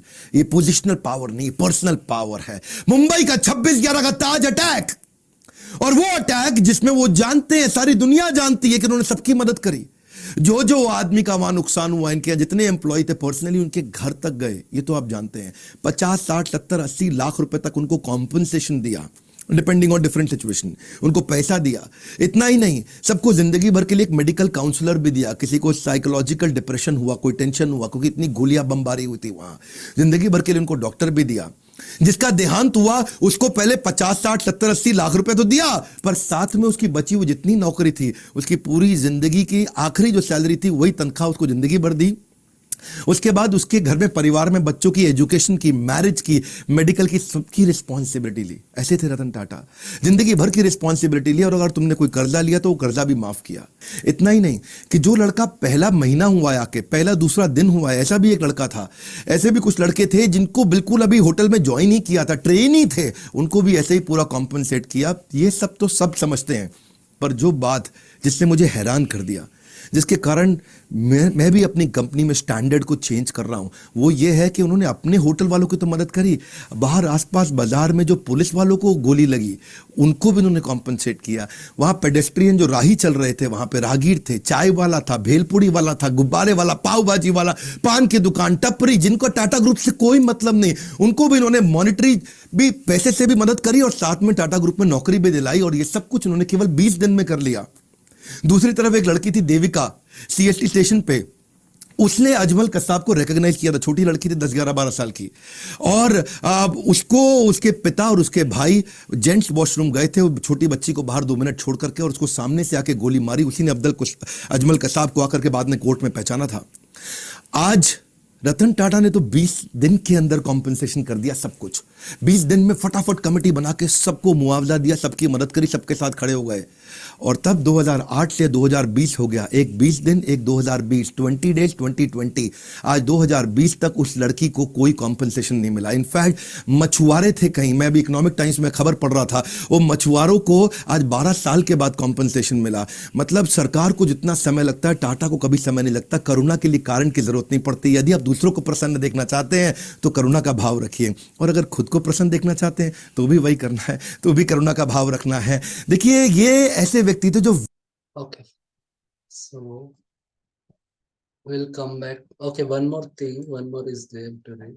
So yeah, we see if somebody has lives in a very dutiful way, very detached way, and responsible way, so people get inspired. People look forward for those people, even in a materialistic society. So if those people are also spiritually focused. They also tell about spirituality, like Prerna Mata is giving her own example. So then people will get more and more benefited. Yeah, one more. I have exactly that is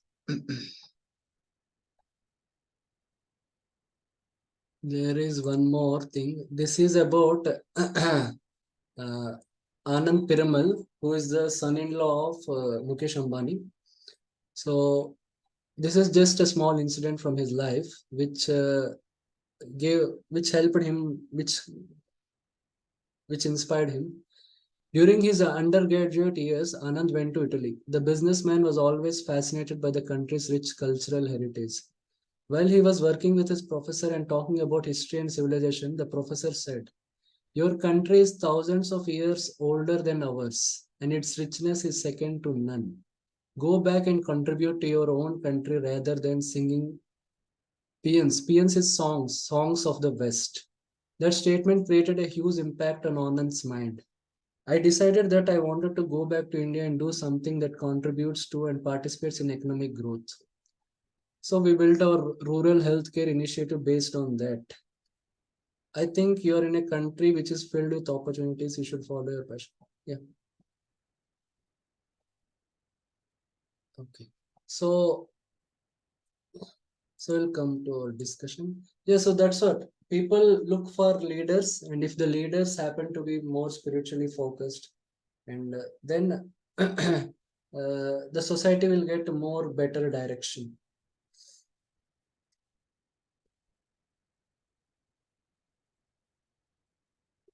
So that's what. Now that Anand Piramal may not come to a sadhu in some forest in Vrindavan, but he may be willing to listen to his professor.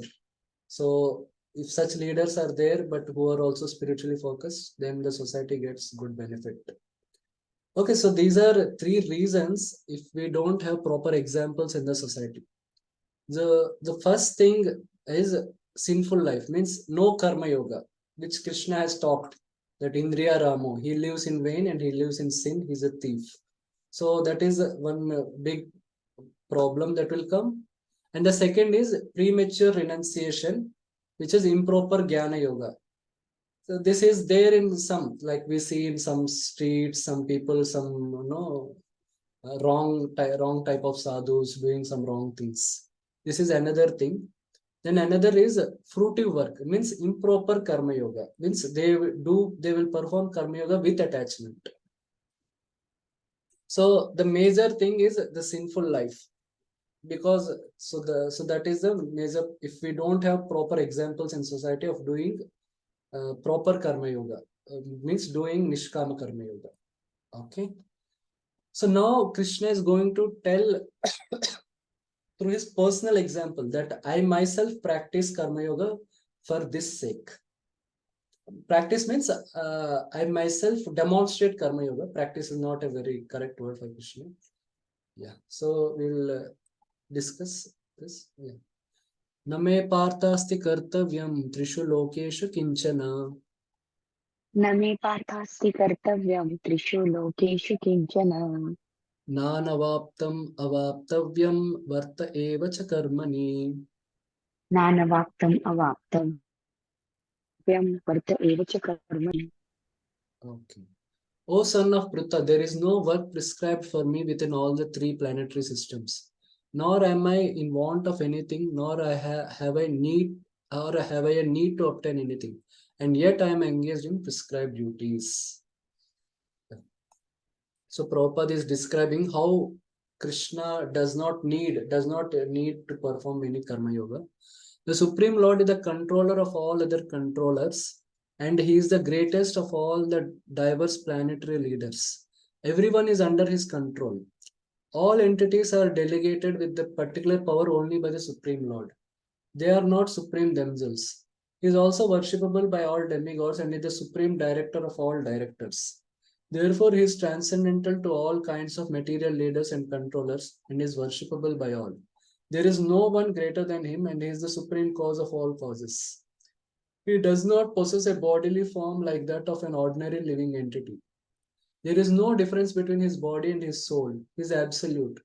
All his senses are transcendental. Any one of his senses can perform the action of any other sense. Therefore, no one is greater than him or equal to him. His potencies are multifarious and thus his deeds are automatically performed as a natural sequence.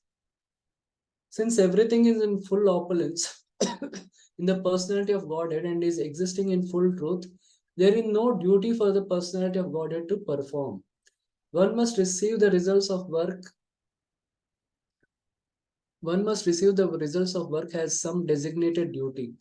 But one who has nothing to achieve within the three planetary systems certainly has no duty. And yet Lord Krishna is engaged on the battlefield of Kurukshetra as the leader of the Kshatriyas, because the Kshatriyas are duty bound to give protection to the distressed. Although he is above all the regulations of the revealed scriptures, he does not do anything that violates the revealed scriptures. Yeah. So Krishna is telling that I also follow this because because I follow it because Krishna is not need of anything. He is self-satisfied Atma Ram, and his energies does all the things, creation, maintenance, and all. But he still does the role of a Kshatriya to set a proper example for the people, for the other Kshatriyas to follow. Yeah. यदि हि अहम न वर्तेयं जातु कर्मणि अतान्द्रितः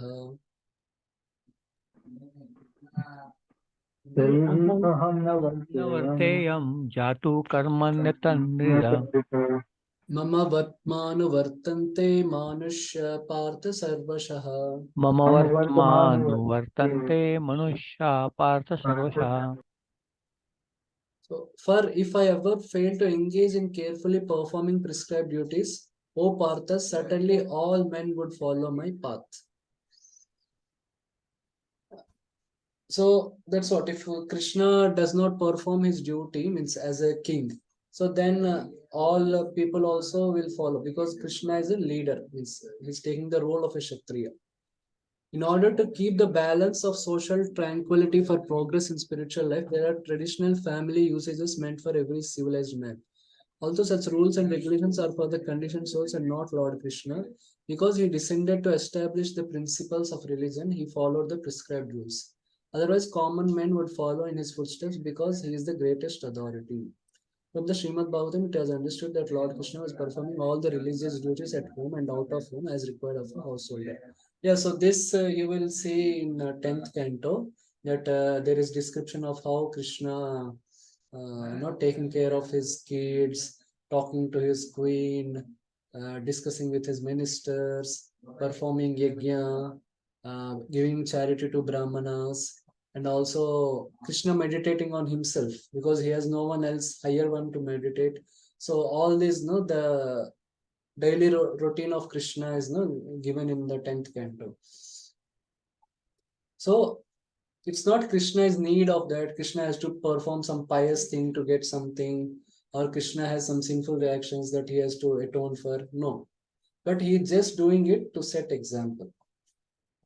So now Krishna in the next verse is telling, if he does not do, what will happen.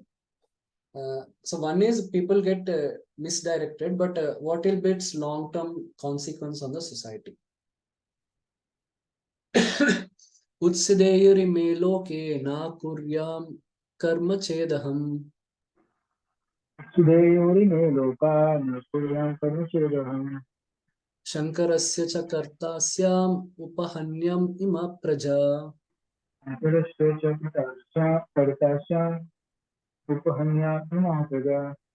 If I did not perform prescribed duties, all these worlds would be put to ruination. I would be the cause of creating unwanted population, and I would thereby destroy the peace of all living beings. So, actually, Varna Sankara is discussed, Arjuna talks about it in first chapter. But now Krishna is saying, this is the real cause of Varna Sankara, that it's not a lack of leaders, but lack of proper leaders. Now, if Arjuna does not fight and does not, if Duryodhana and all are not killed, they are not proper leaders. They are actually creating Varna Sankara. So if they are not killed, then Varna Sankara gets created. So if Arjuna does not fight, actually Varna Sankara gets created. And Arjuna is also setting a bad example of not fighting.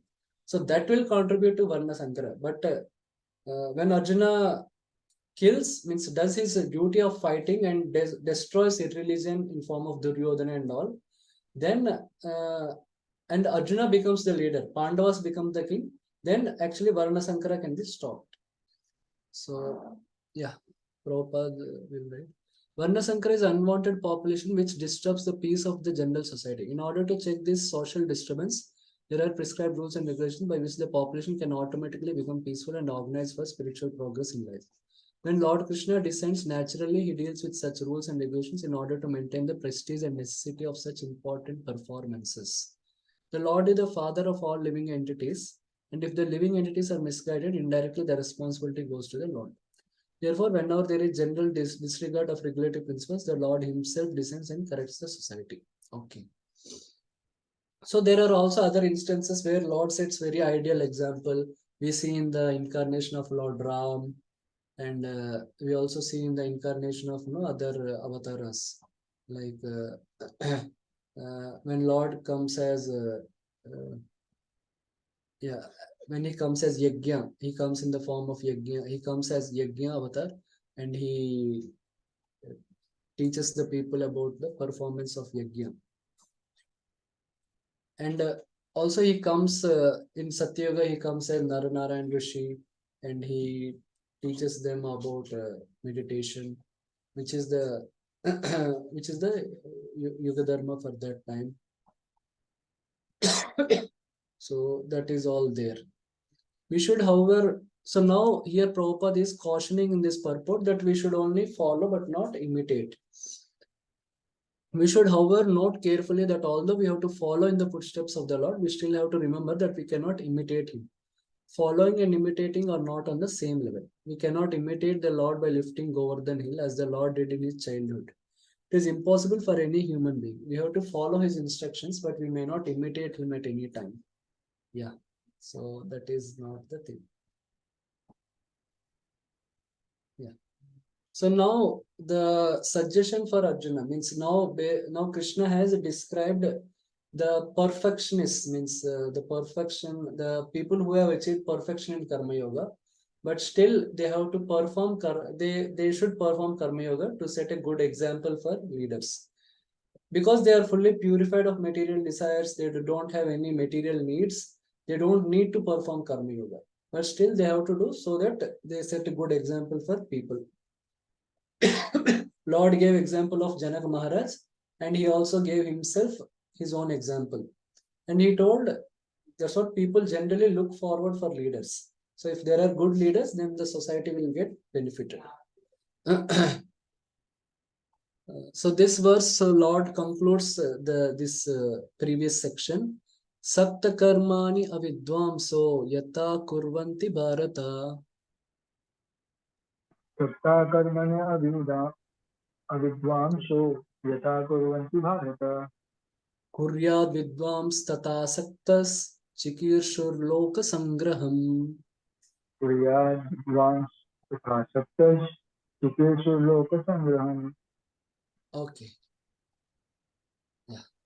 So as the ignorant, so avidvamsa means ignorant person. He does his karma sakta means as attached. Whereas vidvamsa means the person in knowledge, he does it asakta means unattached, detached. He does. Why? For loka sangraham, for the benefit of the world.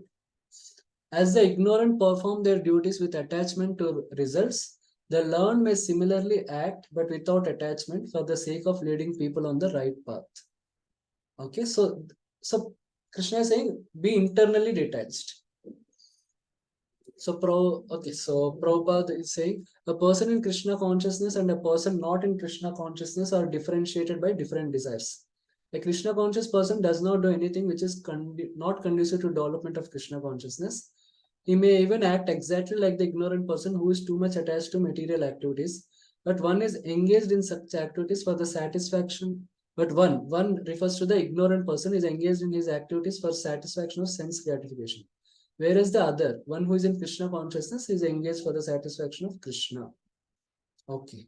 So I will just tell difference between Sakama Karma, Karma Kanda, Nishkama Karma and Bhakti Yoga. We can know in this thing. I think this is clear. We are zoom it a bit. Okay. So all perform prescribed duties, but to different degrees. So the Sakama Karma, first or one who is performing Karma Kanda, he performs prescribed duties and he does mainly demigod worship. But he also accepts Vishnu as Supreme Lord and he accepts Vedas. So the result is slow purification.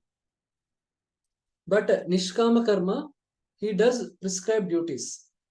In that he worships demigods. For him, demigods are not his main object of worship, but he still worships demigods as his prescribed duty. But he's detached from the world based on Atmagyan. And he worships Brahman and meditates on Brahman. So for him, the purification is faster and he gets liberation. But in case of Bhakti Yoga, one also performs prescribed duties as per the need. If one is attached, one has a desire to have family, children and all, so then he can do it. And there is no demigod worship. In Bhakti Yoga, we generally don't worship demigods. That's not needed. So we don't do worship. But someone can have family, someone can do job and all. But there is detachment based on Atmagyan. We also have Atmagyan, but that is not the prime thing. But more is attraction to Krishna. Because we see that material things, if we have material desires, that will distract us from our Krishna consciousness. That will slow down our progress in Krishna consciousness. That's why we don't do it. That's why we cultivate detachment. And the exclusive devotion is to Bhagavan. So this is faster purification and the destination will be spiritual world, not Brahman. Okay, so till now, what are we have discussed? Any questions on this?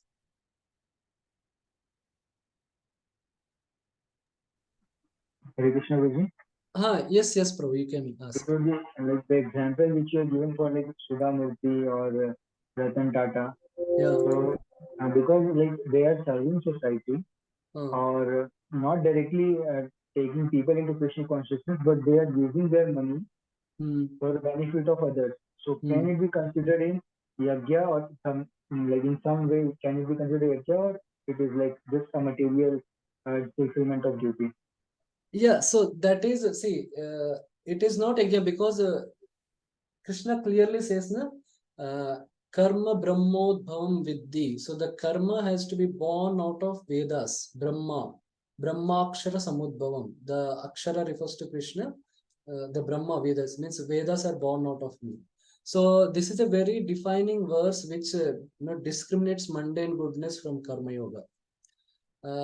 Means see, as far as we know, they don't have means they may be religious to some extent, like Ratan Tata is a Parsi and Parsis they also emphasize on charity and all. If they're conscious of it, then it may be some aspect of karma yoga, but from their speech, from their talks, from their success sutras and all, they don't mention about any religion or something.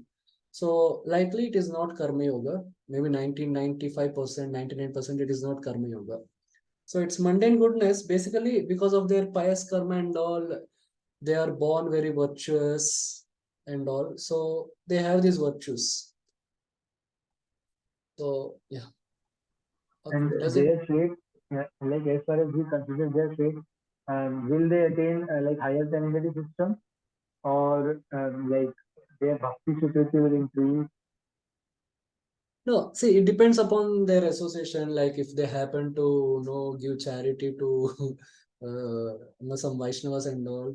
At least when I was doing the charity project with Gaurang Prabhu told Ratan Tata has not given any did not help us. So maybe means that's what if they get some sukruti in an indirect way and all, they may get some spiritual destination.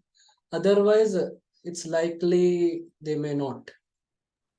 Because like when such point comes in front of outside people, like about Ratan Tata, Subhamurti, because they consider that this work is very good, and now we know the fact. So how should we present, or what point should we keep? Because in this, like if they are glorifying, we cannot glorify.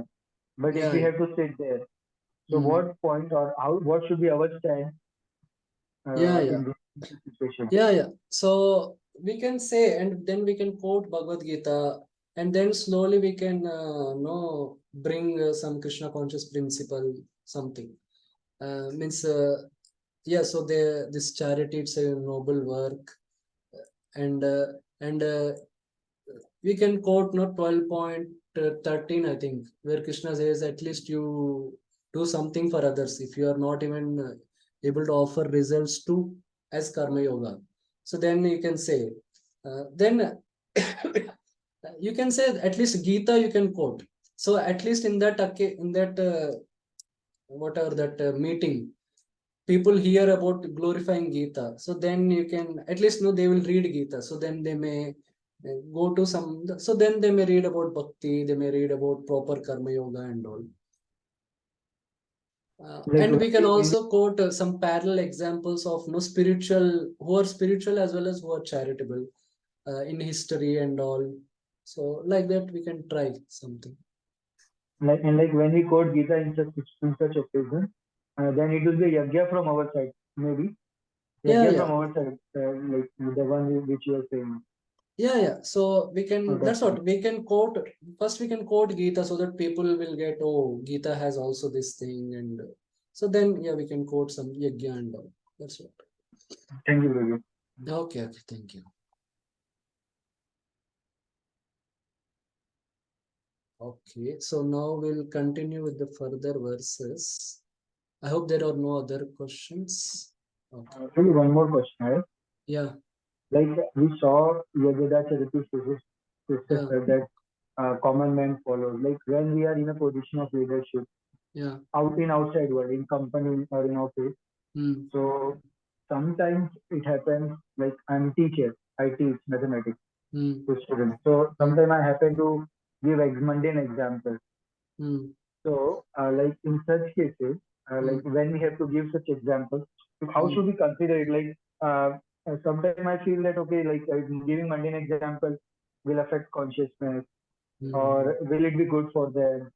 But sometimes it happens that they will understand by some outside example only. Then are we setting bad examples, or how is it? So it depends upon the situation and all. Now, if you give a spiritual example, let's say some from Ramayana and Mahabharata, then people, if they consider you that you're preaching your religion, you're imposing your religion on them and all, then it may not be very proper. Means it may not be always helpful. It may not be a healthy thing to do. Then you can give a little more sattvic example. Instead of a spiritual example, you can give a sattvic example instead of something rajasic or tamasic. So that way, or we can give a spiritual personality whom people also know, recognize, like Gandhi and all, to some extent. So, though he's not so properly spiritual, but so like that, you can try. And you can ask some senior devotees who have done teaching for more time and all, what can be done and all, like that. Thank you. Okay. Like Tulsi Prabhu once he was telling that in some textbooks, there is a description on birthday one boy went to McDonald and purchased something, and so he told in our textbook what we made, we told on birthday this devotee went to Goshala and gave this much donation to cows, and fed the cows. So, yeah, sometimes it can be done, sometimes may not be always possible. Okay, so we will read the next slokas. At least we'll try to cover at least 3-4 slokas. Na buddhibedam janayed ajnanam karma sanginam. Na buddhibedam janayed ajnanam karma sanginam. जोषयेत् सर्व कर्माणि विद्वान् युक्त समाचरन्. जोषयेत् सर्व कर्माणि विद्वान् युक्तः समाचरन्. So so here Krishna is telling, therefore don't disturb the minds of people who are doing sakama karma, but you set a good example. So the wise man should not disturb the intelligence of the ignorant attached to the results of their work. Engaging in all work with detachment, the wise man should engage them in activity. Yeah. So Prabhupada is writing in the purport, but because the conditioned souls do not know anything beyond sense gratification, they study the Vedas to that end. But through fruitive activities and sense gratification regulated by the Vedic rituals, one is gradually elevated to Krishna consciousness. Therefore, a realized soul in Krishna consciousness should not disturb others in their activities or understanding, but he should act by showing how the results of all work can be dedicated to the service of Krishna. Yeah. Yeah. Okay, so the slide was here. Okay, no problem. So here we see that both in Nishkama Karma as well as Sakama Karma, prescribed duties are very integral part. So a Nishkama Karma Yogi should not tell a Sakama Karma Yogi that you should give up prescribed duties. Because for Karma Yoga, prescribed duties is a very prime aspect of sadhana. But if you see for Bhakti Yoga, exclusive devotion to Bhagavan is the prime sadhana. Means 9 process of devotional service: hearing, chanting, and remembering. So prescribed duties are only just as a support. So there is not wrong for devotees to tell people if they are qualified. Means if someone wants to take to renounced order or full-time service, they can do. So for in Bhakti Yoga it is not wrong, but for Karma Yoga, to bring a karma kandi or attached person to detached, he should not be told to give up prescribed duties. Okay. So now Krishna is going to contrast the consciousness of a Sakama Karma Yogi and a Nishkama Karma Yogi. What is their what they identify with, what they see themselves as, that one. So this is a famous verse. Prakrute kriyamanani gunai karmani sarvasha. प्रकृते क्रियमाणानि गुणे कर्माणि सर्वशः Ahankara vimudatma kartahamiti manyate. अहंकार विमूढात्मा कर्ताहमिति मन्यते. So the so the Sakama Karma Yogi, the attached worker, considers himself as the doer. He considers himself as the only doer. So that is the problem. Yeah. So the spirit soul, bewildered by the influence of false ego, thinks himself the doer of activities that are in actuality carried out by the 3 modes of material nature. 2 persons, one in Krishna consciousness and the other in material consciousness, working on the same level may appear to be working on the same platform, but there is a wide gulf of difference in their respective positions. The person in material consciousness is convinced by false ego that he is the doer of everything and he is the only doer. He does not know that the mechanism of body is produced by material nature, which works under the supervision of the Supreme Lord. The materialistic person has no knowledge that ultimately he is under the control of Krishna. Yeah, so this table will give a little clear picture. So the Sakama Karma, the understanding is, I am the only doer. And the purpose and focus is enjoyment. My prescribed duties, I am doing it so that I'll get money, so that I get salary. Or no, I am doing yajna so that I can go to Swarga and all. So the example is Duryodhana. He is a king. He wants to enjoy by being a king.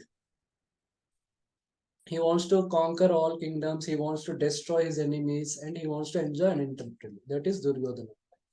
Nishkama Karma. But he is a Vedic person. He does sacrifices and all, Duryodhana. Nishkama Karma, understanding is there is Lord. There is Vishnu, Lord Vishnu, who is the supreme proprietor of this universe. There is Prakriti, material nature. My body is there. These are all doers. Means whenever I do a work, all these factors influence. In 18th chapter, there is a verse which tells about the five factors of work. And I am also a doer. I'm an but I'm an insignificant doer. So it's not that a spiritualist considers himself as nothing, but he considers himself as an insignificant doer. But that insignificant doership, he is aware for the sake of responsibility, contribution. Means he understands that I am doer, but I have my responsibilities. His focus is not on rights or entitlement, but his focus is on responsibility and contribution. So example is Yudhishthir. Yeah, I'll just finish this 2 verses, then we can take question. So the symptoms of false ego, we can see that there is possessiveness, defending, the tendency to defend, there is offensive mentality, there is attached expectations and all. So this is the symptom of false ego, which even a sadhaka also has that. So this solution for false ego is to do menial service. Means even in devotional service also, it's not always good to cater to false ego, to do the service which he like. Sometimes it's good to do some menial service, whatever service is given, even though we are not very good at the service, it's good to do so that the false ego gets starved. And it is also good to regularly hear about the problem, about false ego. So that is like Indra's pastime of Govardhan lifting. So regular basis we should hear, and we should cultivate true ego. The true ego can be cultivated by purification. That happens mainly by the process of sadhana, chanting, hearing. So then our attraction to Krishna and Vaishnavas increase, so that we will be less, so that we can easily detect our false ego and we will not be inspired to act on false ego. And also see good examples. Yeah, and another thing is to follow the culture, to follow Vaishnava culture. If we follow Vaishnava culture also, then also our false ego will be in check. So there is a nice book also written by Devaki Mataji, a disciple of Niranjan Maharaj, on false ego. So where she gives very different pointers on how to deal with false ego in devotional service. Okay, so the next verse also, Krishna contrasts between Sakama Karma and Nishkama Karma. Tattvavittu Mahabaho Gunakarma Vibhagayo. Tattvavitu Mahabaho Gunakarma Vibhagayo. Gunaguneshu Vartanta iti matva na sajjate. Gunaguneshu Vartanta iti matva na sajjate. So one who is in knowledge of the absolute truth, O mighty armed, does not engage himself in the senses and sense gratification, knowing well the differences between work in devotion and work for fruitive results. So, so our acharyas tell, this is a purport which explains it clearly. The person in knowledge is not like this. He knows tattvavit, that he is different from the gunas or senses and from the actions performed by the senses. Guna karma vibhagayo. Means a person in knowledge, a nishkama karma yogi, he knows that he is not this body. So his enjoyment is not defined based on the body. That means he knows that he is not a body made of senses and the actions they perform after considering their difference from his true self. He knows the real nature of things, tattvavid, that he is not a material body made of senses of their actions by considering their respective differences. Okay. Yes, Yamuna Vilas Prabhu, you have some question? Yes, Prabhuji. Prabhuji, I think in the previous slides, it was mentioned that Nishkam Karma Yoga worships the Brahman. So, and here the example of Yudhishthir Maharaj was given for Nishkam Karma Yoga. So I want to understand, is it that one who is doing Nishkam Karma Yoga is like impersonally, or worshipping Brahman means impersonal Brahman, or can you please clarify that? Yeah. Okay. So I'm telling, I'll explain in particular with Yudhishthir Mahabharata. See, Mahabharata, the lessons derived are mainly with respect to Karma Yoga. There are, if you see the same pastimes or the same incidents in Bhagavatam, the lessons derived are of Bhakti Yoga. So yeah, here I used the example of Yudhishthir Maharaj for prospect of Karma Yoga. So that is done in the tradition and that can be done. But yeah, yes, karma yoga, nishkama karma, the main thing is worship of Brahman. See, because their focus is on Vedas and Upanishads, and Vedas and Upanishads, there is generally description of Vishnu. And also Vishnu as a creator, destroyer, proprietor. But there are no description of pastimes of Vishnu with his devotees. And there is no description of spiritual world. There is no description of Krishna, Narayan, Ram and all. So therefore, generally, one who is practicing Karma Yoga, they generally get drawn towards Brahman, absolute truth. Means the impersonal aspect of absolute truth. Okay, any further question? Thank you, Prabhuji. Okay. Yeah. Okay, so maybe I'll complete. I'll just take maybe 10 minutes more and we'll complete the next two verses.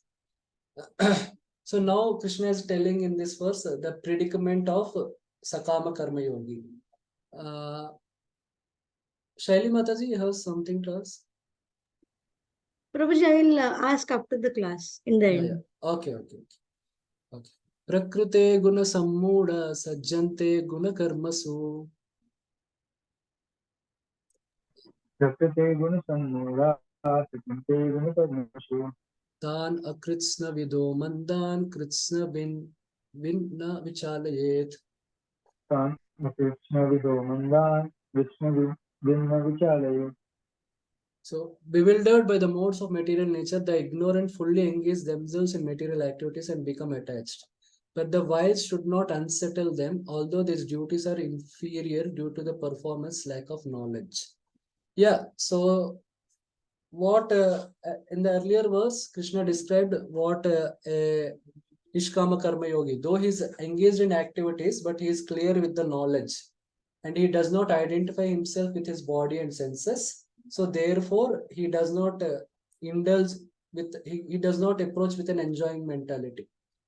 But a Sakama Karma Yogi who has material desires and who is materially attached, he gets entangled more and more. But the solution is not to unsettle them, but the solution is something different, which Krishna is going to talk in the next section. Yeah, maybe you'll read the first paragraph.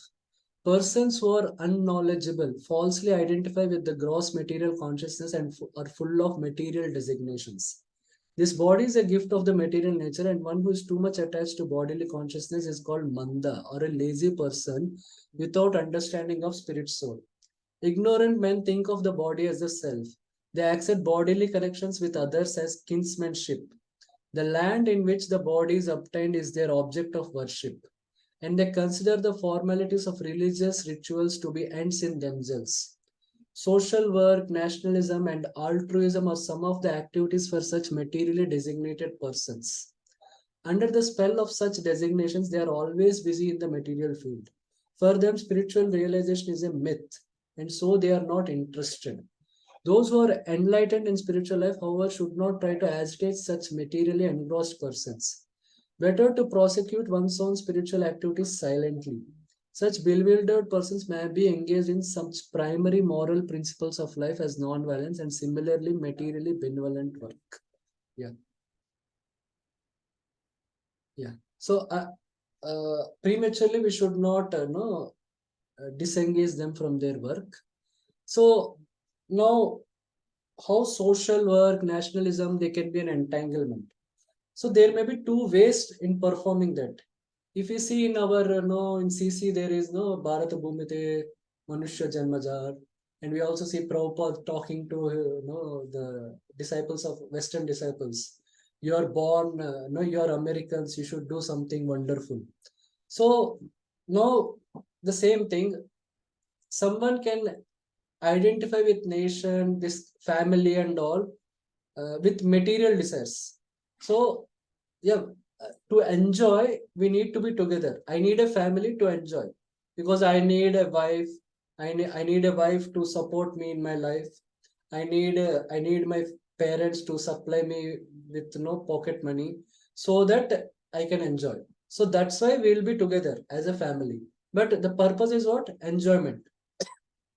The purpose is not to contribute to the society, to do devotional service. So that way, that's why it is condemned. So even nationalism. So we all India should be together.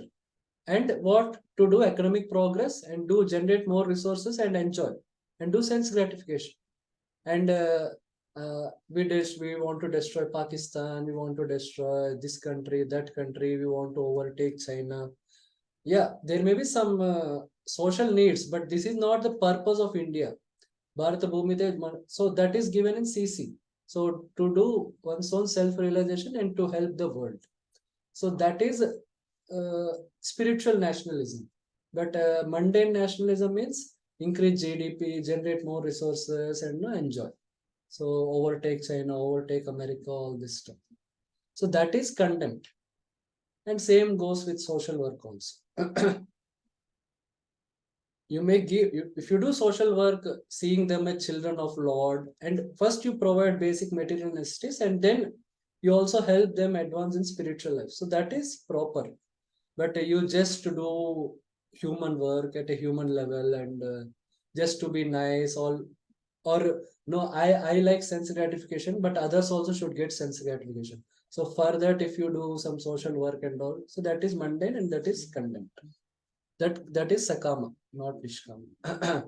So now Krishna is giving his instruction on karma yoga. This is the last verse for today. Mayi sarvani karmani sanyasyadhyatma chetasa मयि सर्वाणि कर्माणि संन्यस्याध्यात्मचेतसा nirasir nirmamo bhutva yudhyasva vigatajvara. निराशीर्निर्ममो भूत्वा युध्यस्व विगतज्वरा. Yeah. So the translation is, therefore, O Arjuna, surrendering all your works unto me with full knowledge of me, without desires for profit, with no claims to proprietorship, and free from lethargy, fight. So Prabhupada is giving an important point. This verse clearly indicates the purpose of Bhagavad Gita. Okay, so we will just see the meaning of different things.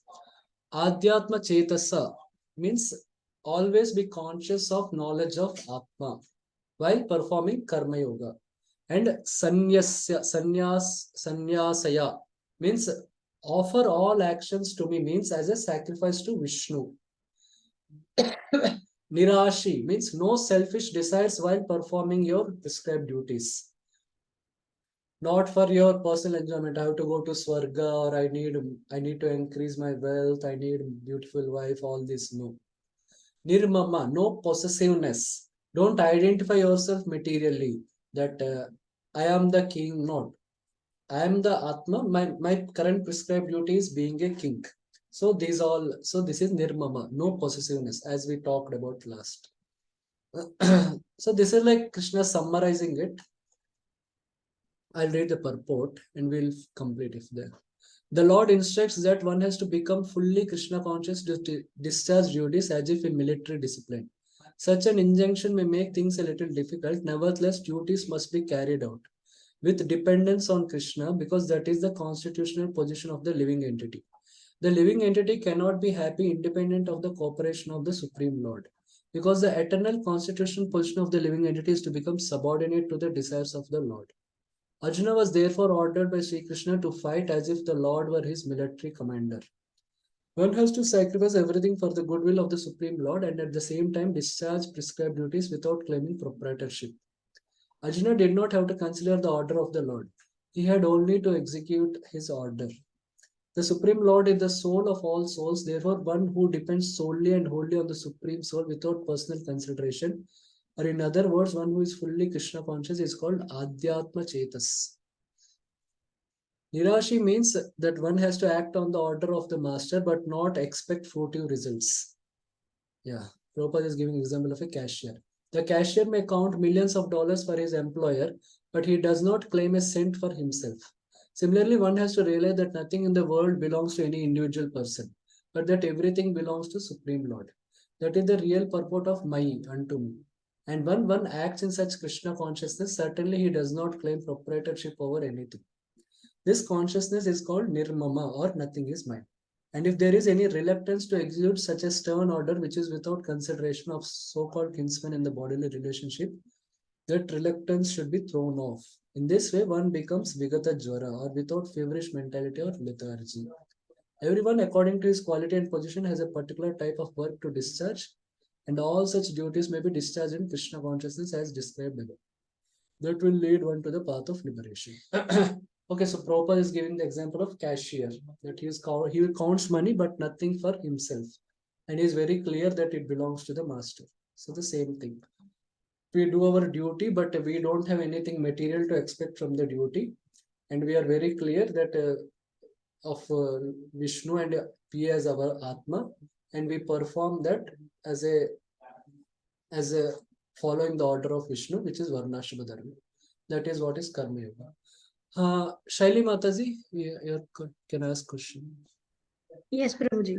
Prabhuji, in this second chapter, 20th shloka, na jayate mriyate, in the purport it is given, anything which has birth also has death, and because the soul has no birth, he therefore has no past, present, or future. But we say that the soul carries his karma with him in the next birth. So after reading this, I got a bit confused. Okay. Yeah. He has no past, present, and Yes, future. yes. Okay. Yeah, I need to little think about this statement, particular why Prabhupada has made it. Whether is it based on some acharyas or something? Because soul has no past and future means okay, and we carry the soul carries the karma and all. Yes.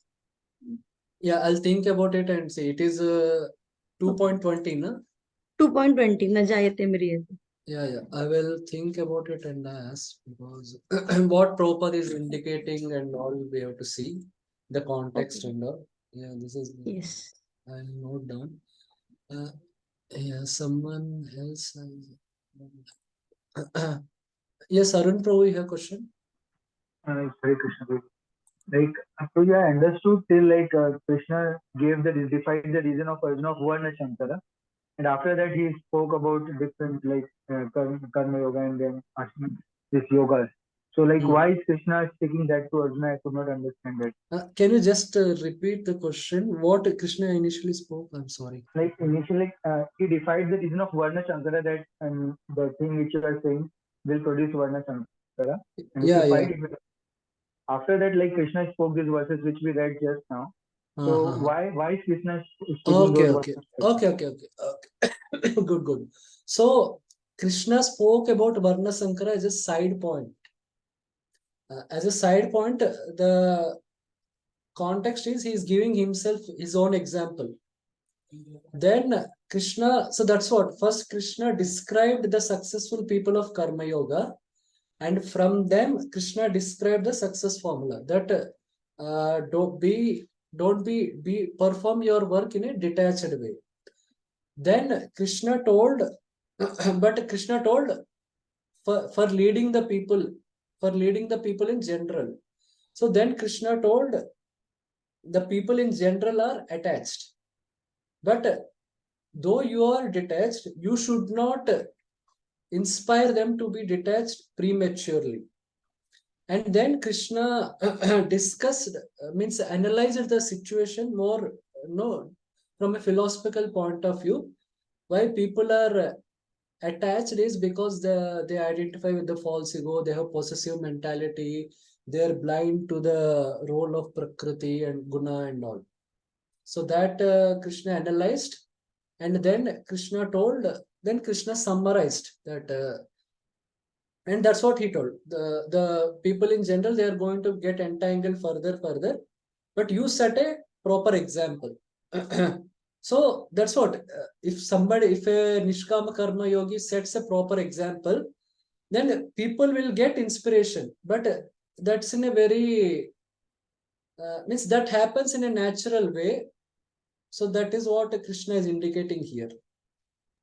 We understood a little bit. One more question I had to you. You showed a slide of difference between Sakam, Karma, Nishkam, and Bhakti Yoga. Yeah. So like here, like there we see that like in equals to in Nishkam Karma it is said faster purification and which goes to liberation. Yeah, yeah. And then in the Bhakti Yoga it is faster purification and then spiritual world.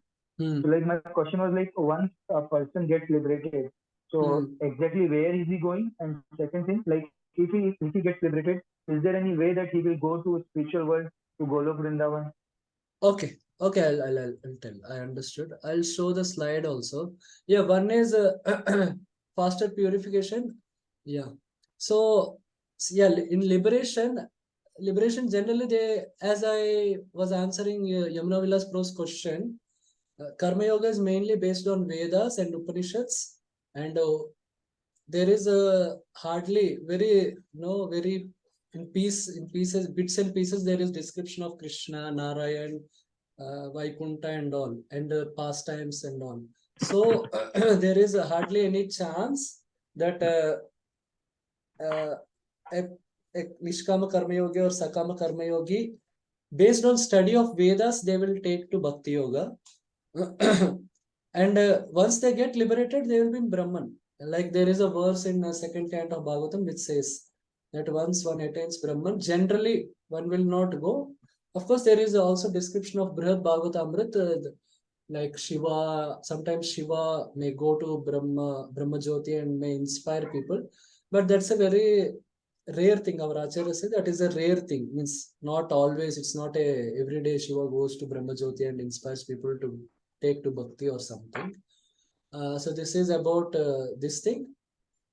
And yeah, what is the other question? Like, will there be any chance? You answered it. Like, will there be any chance for liberated person to go to spiritual world? So liberated, generally liberated people, they go to Brahma Jyoti. Or yeah, there is another thing. So this you will study in 7th chapter, where Paramatmavadi and all, no? Somebody performing Dhyana Yoga and all, they may aim for Paramatma, so they may go to Vaikunta. So that maybe Adi Bhagavan Prabhu, while teaching 7th chapter, he will tell about Karma Mishra Bhakti, Jnana Mishra Bhakti, the destinations for them and all. So there you may learn more. But yeah, generally liberation based on Karma Yoga, it is generally means performing Nishkama Karma Yoga is also generally to prepare one for Jnana Yoga and Ashtanga Yoga, which we'll learn in the flow of Bhagavad Gita. In 5th chapter, it will come how a Nishkama Karma Yoga will take to Jnana Yoga and all. So generally liberation from Jnana Yoga is Brahman. But liberation on Dhyana Yoga and all, they may aim for Vaikuntha based on their consciousness. Okay, and Brahman, yes. Understood. Okay, okay. One So more question I had on this only. Like here, like with my little understanding, very little understanding actually. Like suppose someone comes to ISKCON and like here, like we understand Bhakti Yoga and we are supposed to perform Bhakti Yoga where is mentioned exclusive this devotion to Bhagwan. But in some case, like even if he is not performing demigod worship, but also the person or the devotee is not able to do exclusive devotion to Bhagwan or to God, to Krishna.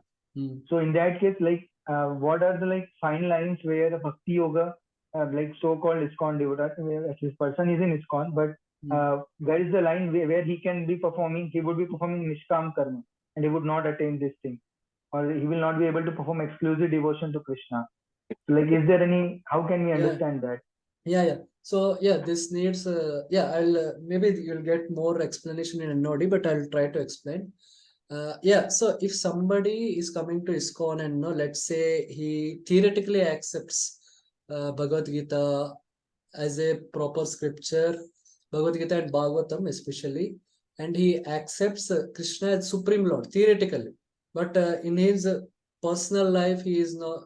And if he fixes his goal, means may not be an immediate goal, but he understands this is the ultimate spiritual destination, and he is honest, that I have material desires and all, which means he is pure, he has material desires, and that's what, like in Bhakti Rasamrita Sindhu, it is told that karma anavrutam. It's not karma shunyam. Jnana karmadi anavrutam. It's not karma shunyam. So one can practice varnashrama, but with proper understanding of this. The ultimate goal is going back to Godhead. The ultimate, the Supreme Personality of Godhead is Krishna and all. With that understanding, one can perform varnashrama, but should not worship demigods. And he can he can fulfill his material desires through varnashrama. So that is allowed. And yeah, so that is allowed, and that is bhakti yoga only. But if somebody coming to ISKCON, but he does not, he understands there is God, but no, he does not have so much faith. And he should have faith on Vedas. If not, he has faith on Bhagavad Gita. So faith on scriptures is very much mandatory, and faith on God is important. So that case, Christianity, it may come like somebody is accepting Krishna as God and Bhagavad Gita, Bhagavatam as proper scripture, then he's performing Bhakti Yoga.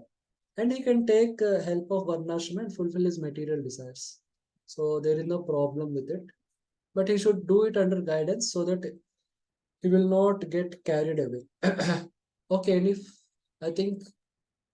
Thank you, Guruji. Yeah, some more devotees have questions. Harsh, Prabhu. Hare Krishna. Yes, Prabhu. My question is related to the last verse we have read. Yeah. This Krishna says that surrendering all your works unto me with full knowledge of me, and without desires for profit. Prabhuji, how to understand this verse? Like this verse is related to Bhakti Yoga or Karma Yoga, because Krishna is saying that surrendering all works. So it seems that this is the Bhakti Yoga. So how to understand this in Karma Yoga? Yeah. So from the context, so the whole discussion is about Karma Yoga. So that's why Mayi Sarvani here it refers to Krishna as Vishnu, or no, Krishna as Vishnu, and so that is there it is. So through context we can understand. And if you see Sarva Dharman Parityajya Mamekam Sharanam, so the word Sharanam, so that refers to Bhakti. So here there is no word like Sharanam. And if you see the context, the previous verses to Sarva Dharman Parityajya and all, so Manmana Bhava Madbhakta, so that verse is again repeated just before that. So that context is Bhakti Yoga. So this is Karma Yoga only. Through context we can understand, and through also wording. So Sharanam is not there. Adhyatma Chetasa, it's only Atma Chetasa. So Krishna is not telling keep your consciousness also only on me. So those things Krishna is not telling. And no Vigata Jwara, don't be lazy. So from that we can make out, if we compare both verses, we can easily understand this is Karma Yoga, because there are words specifically indicating Bhakti, Sharanam and all. So Ma Shucha, Ma Shucha is a very personal thing. So don't fear and all. So here Krishna is just telling don't be lazy. No, don't fear. That only a mother will tell to child. But a mother as a teacher may say to a student, don't be lazy. So that way, this is more official, more Karma Yoga. This is the Sarva Dharman is more personal, and it is Bhakti Yoga. Okay? Yes. Okay. So thank you. So today it became a little late. Sorry. Thank you. Srila Prabhupada ki jai.